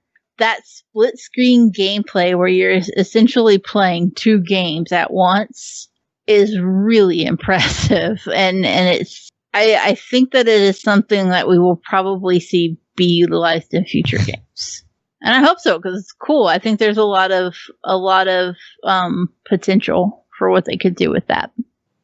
Did they patent the dual reality gameplay system? I think somebody said they did in chat. I'm not sure. I hadn't looked that I up. wonder if other games will be able to. Wait, they patented that? That's He's asking. Ba, ba, ba, if ba, they ba. have. No, shut up. I've had some wine. No, because the thing is, like, the gameplay sounds a lot like the 2005 Constantine game that went along with the movie. Because like you would switch him, in between the worlds. I mean, like I'd have to watch the gameplay of it, but I mean, it sounds a lot very similar to it. It's not that you necessarily, they're both on the screen at the same time with split screen, and when you move, you see her, you see two versions of her. Yeah, you're playing two games at once, basically. They move in. However, there are times where, like, okay, if she's walking down a hall, and if the hall is clear on both sides, great. But if it's blocked in the real world, and she can go through it in the spirit world, then you'll have to have an out-of-body experience, go through it, and then go around and solve whatever puzzle is blocking it on the living side, and then come back from the out-of-body experience and continue on. Okay, that is not the same as Constantine. No. It's really in-depth, and I like the way that they worked it out so that you never feel like it's gimmicky or like it's just a concept that they didn't do enough with. Like, you're like, yeah, this was really creative, you know? So, I really enjoy it. I don't think anybody expected me to not enjoy it. Yeah, psychological horror is my shit. Walking sims are my shit. Puzzles are my shit. Creepy ghost characters are my shit. This game was made for me. Well, then do I even need to ask $50 your verdict? I think you should fucking buy it. And if you can't fucking buy it, at least play it on Game Pass, because it's definitely worth your time. I hope I remember to make walking sims are my shit as one of the hashtags for this I will say, though, in all fairness, if you're an achievement whore, you do have to get all the collectibles in one playthrough, and there is no chapter select. Boo. Yeah. Poopy diapers, but I can manage. So sometimes you just have to shrug and go, I'm going to get what I get and just play the game. That works. Yeah. All right, next game to talk about is called Bonkies, developed by Studio Gauntlet, published by Crunch and Koalas, released January 29th on Xbox One, Switch, PS4, and Steam for $14.99. Bonkies is a jolly couch co-op party game with a pinch of construction building. Gather your prime mates, equip your banana-fueled jetpack and robo-arm, and raise wacky buildings all over the cosmos for the glory of ape kind. Become the champion of space construction. Ugh. My soul I know. hurts now. I know. That was fucking terrible. Jacob, tell us about Bonkies. All right, so pretty much you are these apes that are given this like bionic arm and a jetpack. So I mean that sounds pretty cool. But pretty much what you have to do is that you have to put these these blocks that you're given, and you have to put them into like a predetermined form. And you have to like make them fit, and like they get progressively harder and harder, and you get weird abstract pieces, kind of like Tetris pieces. And so there ends up being like a lot of trial and error with it. Now the concept is cool, and I believe Joe and Cole also got this. Yep, I played a little bit of it on Xbox. Okay. I didn't have too much time because I don't have anyone to play with. But well, and that was part of the problem too. So pretty much there's a solo campaign, and then there's a couch co-op campaign, and the game does market itself as, you know, being family friendly and stuff. So I tried out the solo campaign first, and one of the issues I immediately ran into is that your bionic arm thing, which is supposed to have its own directional stuff, it would just fold up onto itself, like kind of like how like an elephant trunk will roll up. And it wouldn't get out of that position. And so like I had a very hard time picking up stuff. Okay. I have a question for you. What's up? Did you have it set to the face buttons, or did you go in and change it to be functional with a thumbstick? I did both. Oh, okay. And I still had still had issues. And we did reach out to the studio for this, and they had recommended me trying a couple of things, including uninstalling it and reinstalling it. But for some reason, I don't know what it was, but it's we just constantly had issues with that little bionic arm thing. And sometimes it would work, other times it just straight up wouldn't. So, and there would never ever seem to be any kind of rhyme or reason. And so we had levels where we just couldn't. The levels also do have a timer on it. So if you get everything done, your like 3 objectives done within a certain amount of time, you get a banana, which of course, that's what monkeys want, to go into space and get bananas. So yeah, I was never meeting these goals. Like, me neither. Like, and never getting the bananas. And so it just eventually got to the point where like I was having levels where I couldn't, I just wasn't getting anything done because the little grabber arm wasn't responding as it wanted to, or it was supposed to. I did try co-op, which again, this is one of those things where it's just like, I get couch co-op, and there's a level of fun to that, but there's no online co-op. Which again, when you're launching during the pandemic, and it's a pandemic that's not going away. It's one of those things where I honestly thought that this would have been more fun, provided that my bionic arm was working. This would have been more fun, like online. But we did do couch co-op. I did it with my oldest son, who is 6, and the game advertises itself as being like kid friendly, but he was having worse luck than me, trying to move his monkey around and get the bionic arm. I don't know if it's just he wasn't listening to me or what, but it was just, as I said, he was having worse luck than me. Like father, like son. And then my wife and I played, but she quit pretty early in because she was just having the same issue as me with the bionic arm thing, and it was just like, yeah, this isn't fun for me. And she was just like, yeah, I'm kind of done. And so I think it has, honestly, I thought it was a solid concept, but it's just the controls weren't working for us, and I don't know if it operates better on an Xbox Series X. I know Cole you would have been playing it on an Xbox One, right? I played it on PC actually. Well, shit, of course. So wasn't my fault. No. I mean, so maybe it just doesn't run well on Xbox One. I don't know. I mean, did you guys have this issue, or was it just me? I didn't have that issue. No, I didn't have it either. I tried both setups where you use either the face buttons or the thumbsticks. I will say, even on PC, if you're going to play this and you're going to play it with multiple people, the game very much stresses that you should be playing it with a controller or a gamepad of some variety. You can play it with the mouse and keyboard. You should not. Not if you want to have any kind of sanity. I tried to play co-op where one of the kids was on the keyboard, and I was playing with the controller, and it just was not happening. But sorry to interrupt. I figured a keyboard and mouse would have been better, because I figure you just control the mouse, like you control the monkey with the keyboard, and the mouse would be good for the bionic arm thing. No. No. It didn't fly. The game definitely wants you to play with the controller. It's just that I didn't have the issues with the arm drawn up. I was able to control everything fine. I just kind of thought that the idea of the game wore itself out a little quickly for me.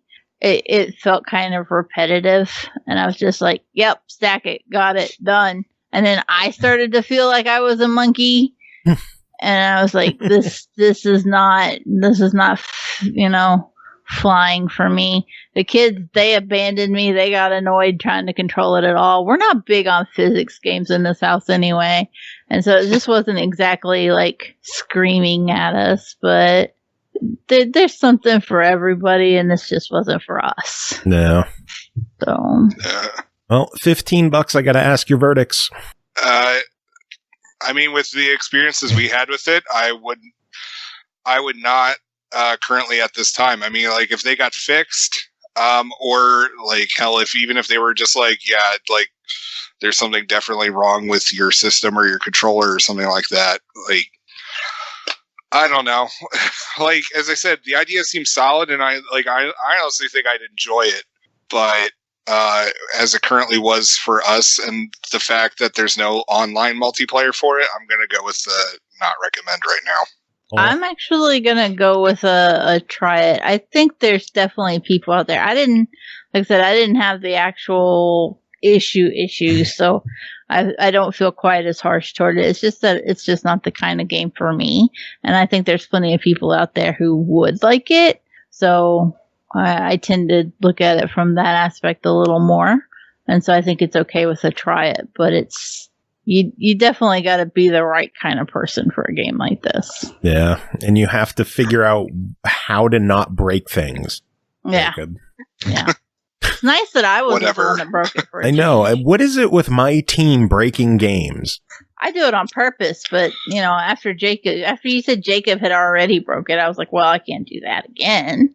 Yeah, I mean, between this and that friggin' pool game from a while back, you're just cursed. I guess that's just why you gotta stick me with Yakuza games for the rest of my life. Yeah, I guess so. Well, that is it for you for this episode. Are you going to stick around, or are you heading out? I'm heading out. I got wine to drink. You punk bitch. Do you have any final words before? Wine. Yet.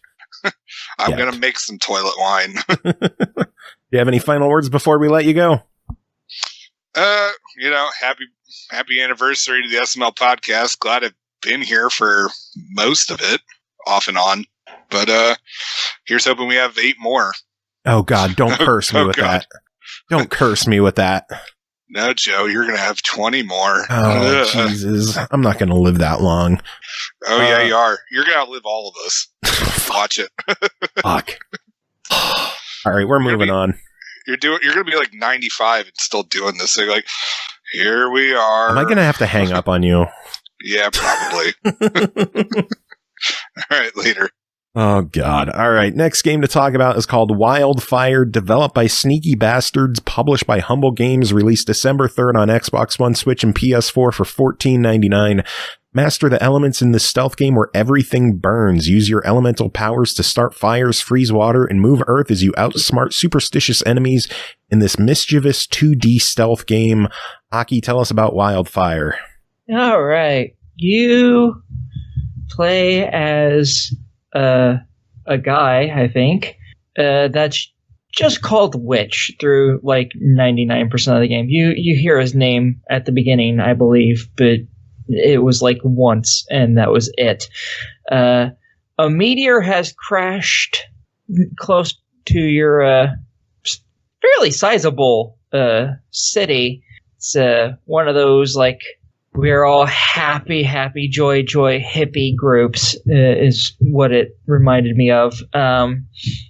They go out, they go and find it, and when you touch it, you magically are able to start setting things on fire. Hence, you're called the Witch from that point forward. Well, some duchess of some city has sent her soldiers out to go find this thing, and they decide in their infinite wisdom just to destroy your entire town. Because fucking why not? Soldiers, yeah. And you decide, well, you're going to use these powers to go find everyone that they've taken as prisoners and to defeat both the commander that is psychotically trying to kill you in every possible way, as well as possibly to deal with the Duchess herself. And throughout this, you use fire to burn things, as you might guess. But you also find these little upgrade statues that you can throw an element into, starting with fire. Eventually, you get other elements like water and earth and such. But you can throw the element into this little bowl on the statue, and you'll get an upgrade point for that specific element. And that allows you to do various things. For fire, there's one that'll eventually allows you to double jump if you have fire in your hand. It kind of sets you on fire a little bit, but it lets you jump much higher. There's another one that lets you turn the fire into smoke so that you can knock out guards or hide yourself from guards and the like. Every one of them has stuff like that in it that just gives you a lot more utility, as well as a shared link, which is basically your checkpoint system, and it just upgrades your general abilities, like, oh, you can pull elements from further away, oh, you can throw things further, stuff like that, basic things. And yeah, you have a few hearts, and you can't really take out any of the soldiers because you're just some random schmuck. Yeah, you can suddenly use fire and water and all that other crap, but they have metal armor, and you can throw a single dinky chunk of fire at them. Not enough to burn their armor or anything, so It'll can't make it really hot. Yeah, for like the 2 seconds that it's on there. And they're just going to look down at the ground and be like, pull their swords out and then stab you a couple of times. Which he does not agree with being stabbed a couple times, as you know, one might figure out. Yeah, from most the fact people that don't he like dies. being stabbed. Yeah. When you get stabbed, you tend to die a little bit. So it's very much a stealth game. You can pickpocket them to get collectibles off of some of the guards, but most of it is just you completing each individual level. There's fucking 40 of them, I think it said, which is a lot. I have not been able to finish them all because they're difficult. But not only do you have 40 levels to complete, you also have a bunch of objectives within each level that gives you upgrade points for your shared link ability, just making you better at everything in general. Some of these are complete the main objective, obviously, complete the side objective.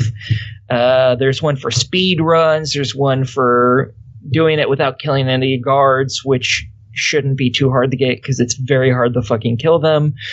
One for not being seen, stuff like that. There's a bunch of them in every level. And the commander keeps finding you and trying to kill you in new ways, which just gives you new powers. Because what doesn't kill you makes you stronger, apparently. You makes you stronger. Unless it's cancer. I'm just saying. But, yeah. So I had Kelly Clarkson going on in my head, and you just had to ruin it with depressing shit. Yes, I did. You're welcome.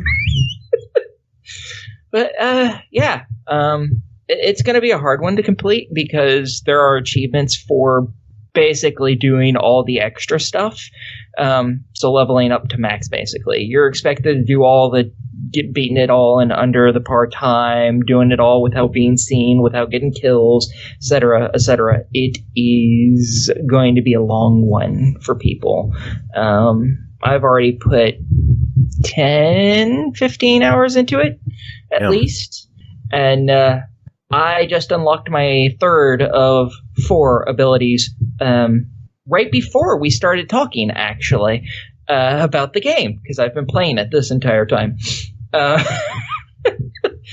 And it's hard. It's a hard game, so be prepared for that. Especially the speedruns they really toe the line between being doable and absolute bullshit. Damn. So there's a few levels, and I'm just like, I'm never gonna fucking get this done. This ain't happening. So, well, $15 on Wildfire. What do you think?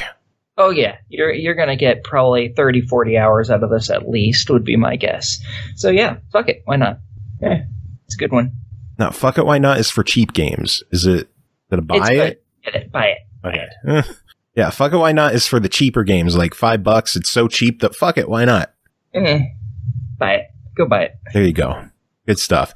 All right, next up is Habroxia 2, developed by Lillymo Games and eastasiasoft, published by eastasiasoft, released February 3rd on Xbox One, Switch, PS4, Vita, and Steam for $9.99. In the aftermath of a brutal attack on free space, humanity sends scout ships to the star system that was at the source of the assault. But when one of the pilots doesn't return home, it's up to his daughter, the talented star pilot Sabrina, to find him. Cole, tell us about Habroxia 2. It's a shmup. You shoot things. That's what you do. And then things go boom, and then you get credits, and then you fight a boss, and then you do it again. That's the long and short of it. It's basically Habroxia, but a sequel. Helpful. I like this review already. I think we can wrap it up now. It's such a simple concept, right? Like, there's so.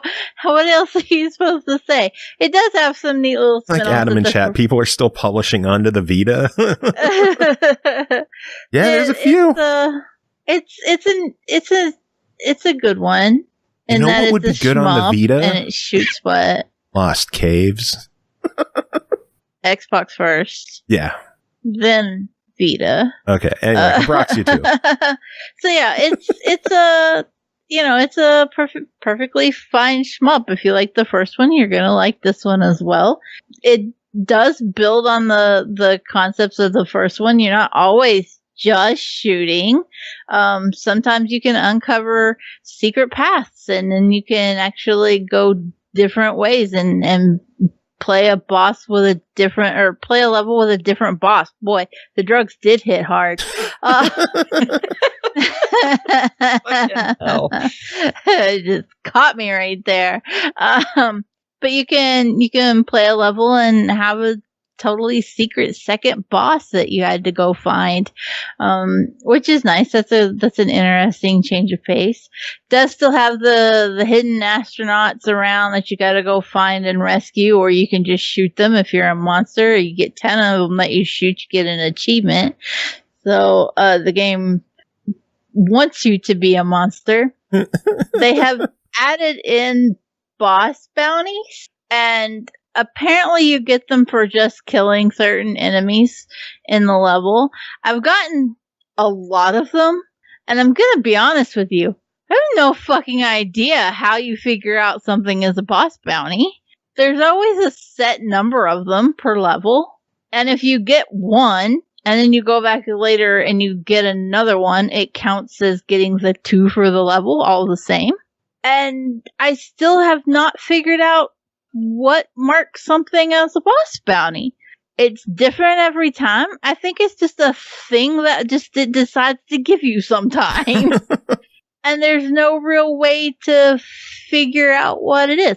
I would like, if you're going to have an achievement and a tracker and all that tied to something like that, that maybe you make it a little clear what it is. Like, make that bitch glow. Make it a different color. Make something point out that it's a boss bounty other than just, hey, congratulations, you did it. And then I'm like, what was that though? Although it also might not matter, because there are so many fucking enemies on the screen that you're just like, what was that though? A whole lot of the time. You either kill it or it just flies by. It doesn't fucking matter.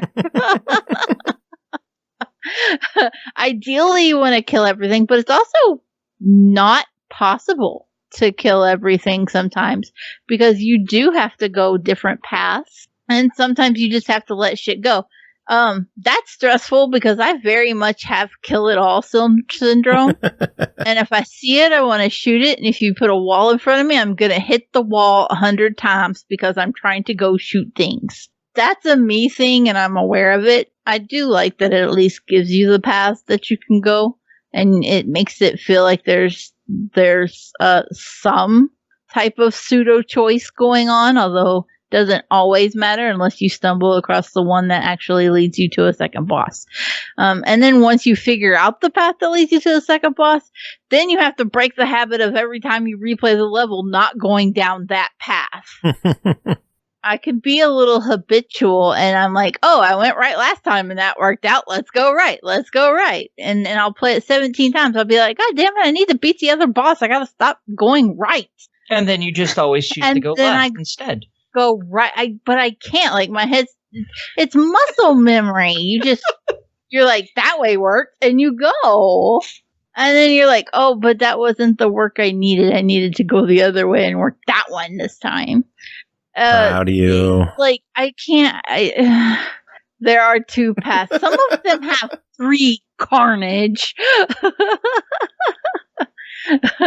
Just to be fair. But, ultimately, it's a shmup. There's a lot to be had as far as the game goes. You can have the shop. You can buy upgrades. I will say, I remember having to grind in the first game to get upgrades. I don't remember having to grind quite so severely to get upgrades. It definitely feels like the point values have inflation's a thing. They've gone up. But you can work it out. You just have to grind out a little harder, and at least it's not as boring if you can break your habit of always taking the right path and go left for a change. Well, what do you think? $10. It's buy it. Cool. The Habroxia is a good shmup. It just is. Yeah, I like Lillymo. They do good stuff. Mm-hmm. And Carnage is saying you keep upgrades when you go to New Game Plus, so that's awesome. Cool. All right. Next game to talk about is called How to Take Off Your Mask Remastered, developed by ROSEVERTE, published by Ratalaika Games, released February 5th on Xbox One, Switch, and PS4 for $14.99. How to Take Off Your Mask Remastered is a cute fantasy visual novel with one love interest. One day you discover the other side of your partner you had never known. What is the truth beneath the masks? Aki, tell us about How to Take Off Your Mask Remastered, and does it relate to the pandemic? No, not at all. Sorry. Got my hopes up for nothing. Yes, this is not about doctors and nurses. I'm sorry. In this, you play as Lilia, and you act as effectively as the big sister type to a guy named Ronan, who is a klutz, we'll call it, a completely worthless type. Like, he's the kind who'll be like, oh, here's your stuff, and then immediately trip on absolutely nothing and face plant, spilling it all over the fucking place, and then need to go out and go reobtain that same stuff. That's the kind of guy he is. Completely useless, completely immature, just a sack of pointlessness that makes me sad. Sounds like me, a sack of pointlessness. But you don't make me sad. You get me games. I'm happy. Anyways, one day a cat suddenly starts talking to you, and I don't mean like meow meow like all of your cats do for you people who own cats. I mean, it starts talking, and Lilia understands what it's saying because it's speaking English. Well, Japanese to her, but still. English for those who are reading, anyways. And then the following day, she wakes up as a cat girl who's significantly younger, I'll also point out. She goes from probably, I would assume probably in her early 20s to a 13 to 14-year-old cat girl by her own estimates. And she freaks out not wanting people to see that because what the hell, she was a normal girl the day before. And she freaks out and runs off and then runs into Ronan, except for now he's competent and mature and in a guard uniform. And she sees an entire new side of him. And after that, it's just about how she gets along with him and how she reacts to things. It has a choose your own adventure to a slight degree in it.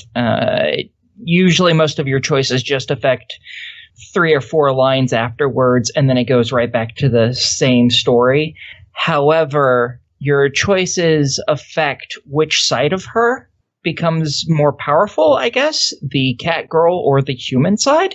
And after chapter 4, well, at the start of chapter 4, you make one choice, and then depending on it and all the ones beforehand, determines which set of chapters you get access to after that. For the rest of chapter 4, all of chapter 5, 6, and the epilogue. So if you pick all the responses that are more immature, something you'd expect out of a child for the most part. You increase the cat girl part of her. And after that last choice in Chapter 4, it goes into only her side of the story, where she's a cat girl, where she's trying to deal with things as a cat girl, using her cat girl abilities and all this other stuff. Whereas if you choose all the human ones, it does the human side instead, which was really interesting. I haven't seen a game do that before. I've seen ones where, okay, you get a good ending or a bad ending based on doing good stuff or bad stuff, but this has that in so much that you also have a romance that you can pursue with Ronan, or I assume not pursue, because there are love point options and ones that don't do anything, so I assume you can end it without getting in his pants, I guess. I didn't bother doing that because there's no achievement for that. It's a Ratalaika, so what are the achievements? Getting through each chapter of the game, and then confessing both as a human and a cat girl. For the most part, that's really what they are. So you will have to effectively play the game twice. Because chapters 1 through 4, you have to make choices that align with either the human side of her or the cat girl side of her in order to unlock the corresponding later chapters of that individual. And you have to do only cat girl choices for one playthrough, only human choices for another, to unlock a special discussion, I think is what it was called, which is a post-epilogue, I guess, that I hope is telling you about the next game that's going to come out in this universe, is what I'm hoping. Well, how to put your mask back on because there's a pandemic. You should have a mask on. But yeah, it was. I went the cat girl route first because I was expecting there to be something very problematic about it. Namely that it's still an otome, which means it's a love story where you play as the girl. And as stated by her own estimates, she looks like a 13, 14-year-old girl going after this guy. I was expecting there to be problematic stuff about that, and amazingly, there wasn't. I was surprised, because the entire time he was like, no, I don't want to go to jail. You're a kid. And I was like, good. I'm glad that's your option. And yeah. Well, overall, $15 on How to Take Off Your Mask Remastered. What do you say? I think it's worth it. It's pretty fun. It took me 6 hours to beat, something like that. So it'd probably take everyone else about 4 hours. It's pretty good. The only thing for you achievement hunters out there, the top option is not always the human option or the love option or the cat girl option. They switch them up, so you actually have to fucking play it and pay attention. Oh no, paying attention during a game. I've been trying to find a way around it. You know, there's going to be a guide that just tells you what responses you have to pick to get the ending. I'm sure they already exist. Oh, there is one on Steam. That's how I knew how to get all the cat girl options and all the human options. But you still have to pay attention, because it's not like, oh, this is the bottom option. Oh, this is the top option. They were just like, this is the option you need to choose. It says this. You can still just skip everything and look for the one that it says that you need. Skipping everything isn't particularly useful in this game, I found out, because I tried to do that. There is a text speed option and a skip function. However, this game does its skipping a little differently than most games. Most games, you click skip and it fucking skips it. It doesn't waste any time. It's just like, there you go. There went all chapter 1. You're done with it now. Woohoo. You've seen it all. We skipped it. This game, it makes you listen to all the voice actors do their lines. So you have enough time to read it anyways, even with it skipping constantly. Huh. Yeah. It kind of drove me nuts, but Usually you can go into the settings and choose whether it skips. It sounds like you had it set to only skip things you'd seen. And I had it to skip everything. Yeah, it automatically, no matter how you have it skipped, it'll automatically skip anything where no one's talking. It just skips it almost instantly if you have it to max speed. However, once there's a spoken line, it actually has that person says that line, and then immediately after it skips. Now, you can bypass that if you want to just click A constantly. Okay. Because that will let you do it, but you're also likely to click on an option accidentally. So yeah. Well, just play the game like it's meant to be played, and that won't be a problem. Fucking play it right, Cole. Yeah. And all you people who are doing this for achievements, you shitbags.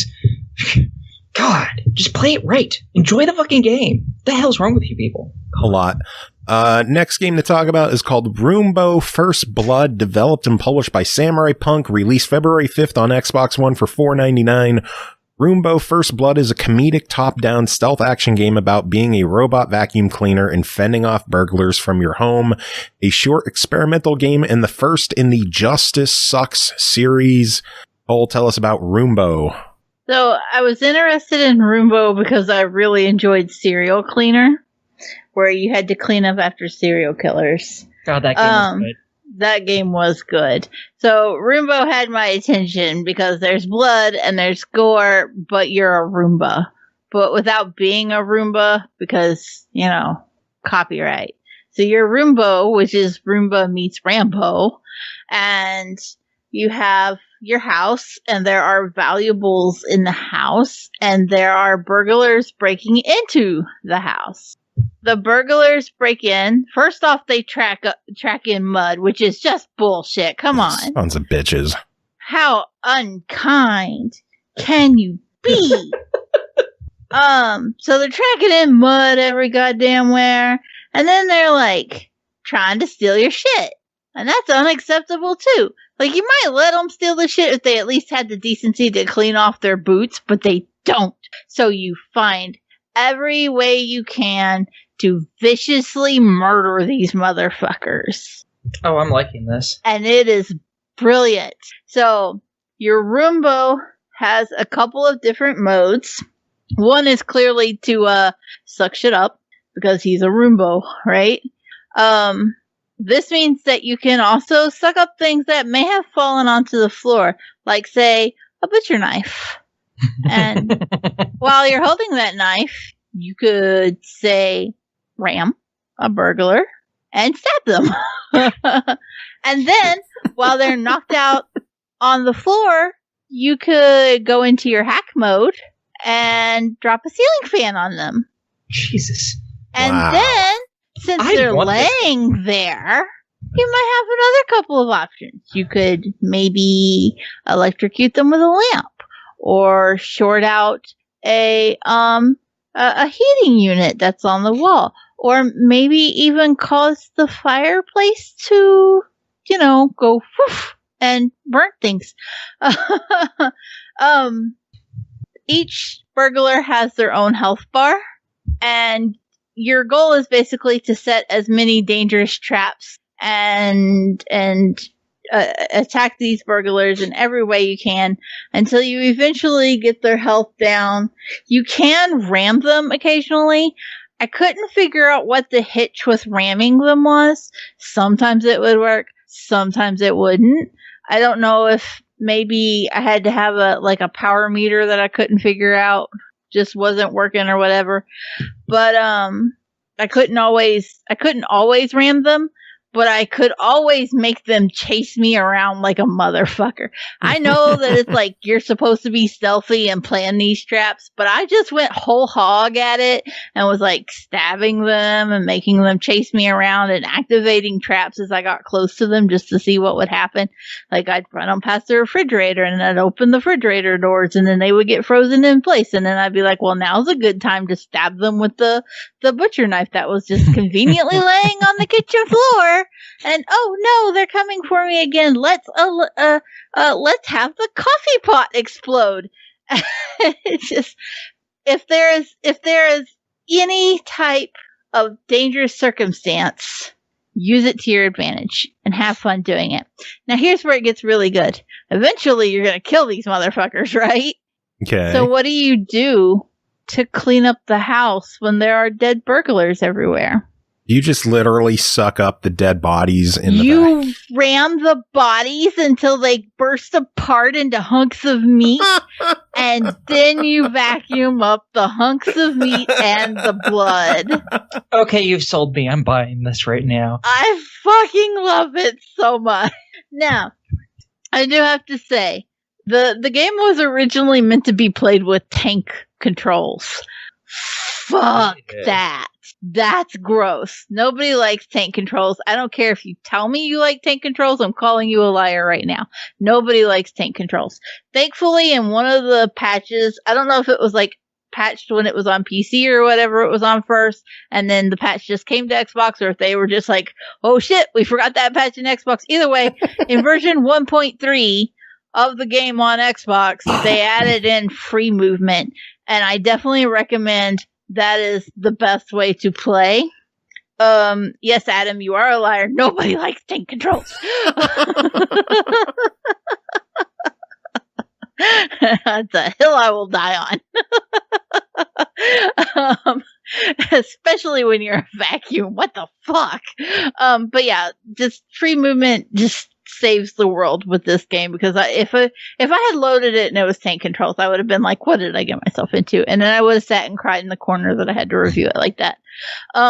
Because every other concept about it is so good.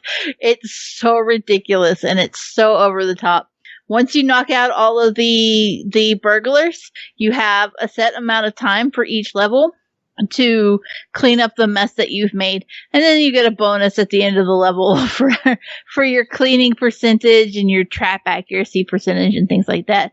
The achievements are fucking hard. I'm just gonna go ahead and say that. I played the whole game and was like, I will murder the fuck out of me some burglars. I will chop them up into little meat chunks, and I will suck them up into the Roombo like my life depends on it. But I do not give a fuck about getting the achievements, because they are tough. But other than that, I had a blast with it. I love it. I love these quirky concept games that just seem so out in left field. And it, like, that is what I look for when I look for an indie game. I want an indie game that's just going to do something weird, and Roombo does it. Well, then $5 on it. What do you say? Can't believe it's only $5. I guess it's because there's not a whole lot of levels. I think there might be 10. I don't remember exactly. I just know I was murdering things. Yeah, we've covered with Hitman that you're not good at stealth. You like murdering. Yeah, it's not my thing.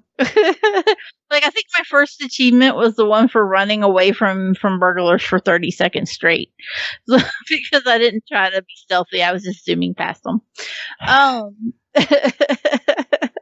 But yeah, for $5, I can't. It's wonderful. I hope everybody buys it. Cool, sounds good. Yeah. All right, one final game to talk about tonight is called Glittering Sword, developed by HugePixel, published by ChiliDog Interactive, released February 5th on Xbox One and Switch for $4.99. The more you play Glittering Sword, the harder it gets, with traps being more and more deadly and the enemies become tougher. We hope the players who are addicted to adventure games will fall in love with this small but very entertaining game. Cole, tell us about Glittering Sword. It is a small, simple concept for an adventure game. You literally just have a little dude, with a little sword, and you press A to hit. I wish there was controller binding options, because I just want to fucking use the X button to hit things. A is jump, even when I can't jump. A is jump. But you use A to hit. I don't even remember what. Oh, X teleports. So it was kind of like your jump. So the buttons were backward for me, and I wanted to like scream and throw my controller, which I did not do because that bitch was expensive. But you have a variety of different levels. You literally just want to get from point A to point B, solving some puzzles along the way.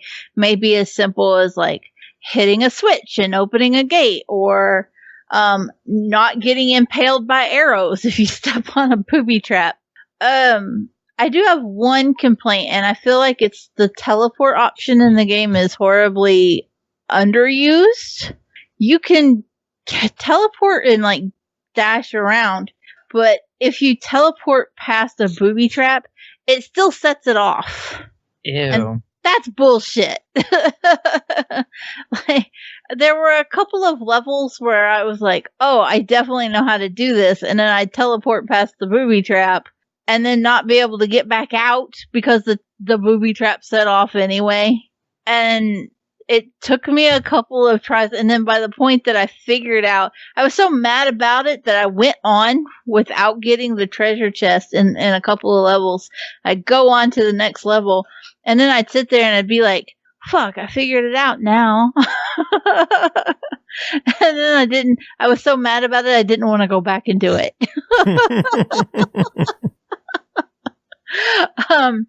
It is fairly simple in concept. It's simple in gameplay.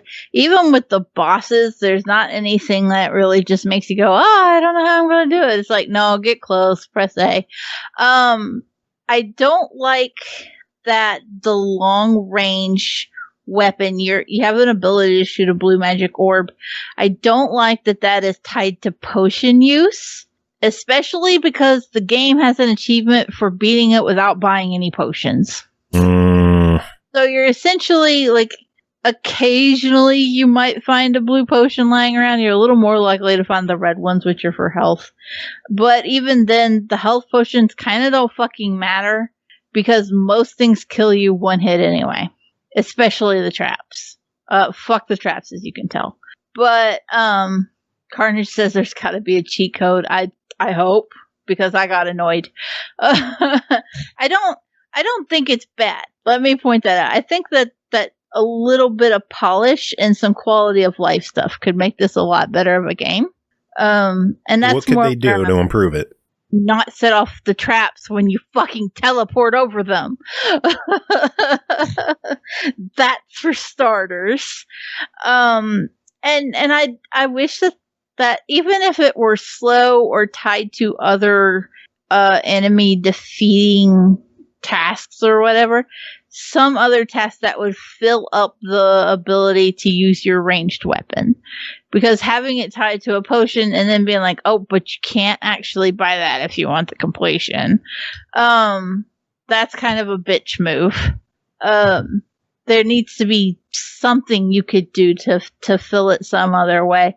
Because with the bosses not being able to hit them from a distance when there's a huge bunch of ads surrounding them is a bitch. It's not even that it's impossible. It's just that it adds to the time to kill beyond what it should be. Otherwise, it's fairly reasonable, but don't prolong it by just being like, well, you didn't buy any potions and you don't have any juice, so you can't actually, I guess it's mana power, wouldn't it be? Yeah. It's blue magic. So, you don't have any mana, so you can't actually hit them from a distance. Sucks to be you. And it's like, that's a quality of life thing. You could probably improve on it. There are difficulties, and it's literally like, it starts on normal. It has easier, easiest, and casual. Okay. But even on casual, like, it still just doesn't fill up any. If you're gonna make it an easy difficulty that's that easy, make it have some merit for being easy, and at least let me be able to shoot shit, But there's also a one-hit mode, which I laughed at because the game is basically one-hit mode no matter what anyway. I was like, okay, I don't know what the point of having a health bar is here. But yeah, it's all just quality of life stuff that could just be smoothed out to make it a little better. And otherwise, it'd be perfectly fine. As it stands for $5, what do you say? $5 game. This is one of those where it's like, fuck it, why not, right? Because it's not bad. It's fine. It just could be better. No. So it's a fuck it, why not? It's a $5 game. Oh, fuck it. Yeah, fuck it. It's fine. See, Aki, this is what the fuck it, why not is for. Any game I want to use it for is what it's for. Thank you very much. Nope. We have rules. I disagree. We have rules. I don't Well, I don't like the rules. We Rules live are in a meant to be society. broken. Aki. This is my house, and it's under my rules. You follow what I say on this goddamn I will turn this car around. We are going back home. 8 years, fuck it. We're going back to the beginning. Oh God. We're going... Oh, God. At least then the episodes will be shorter.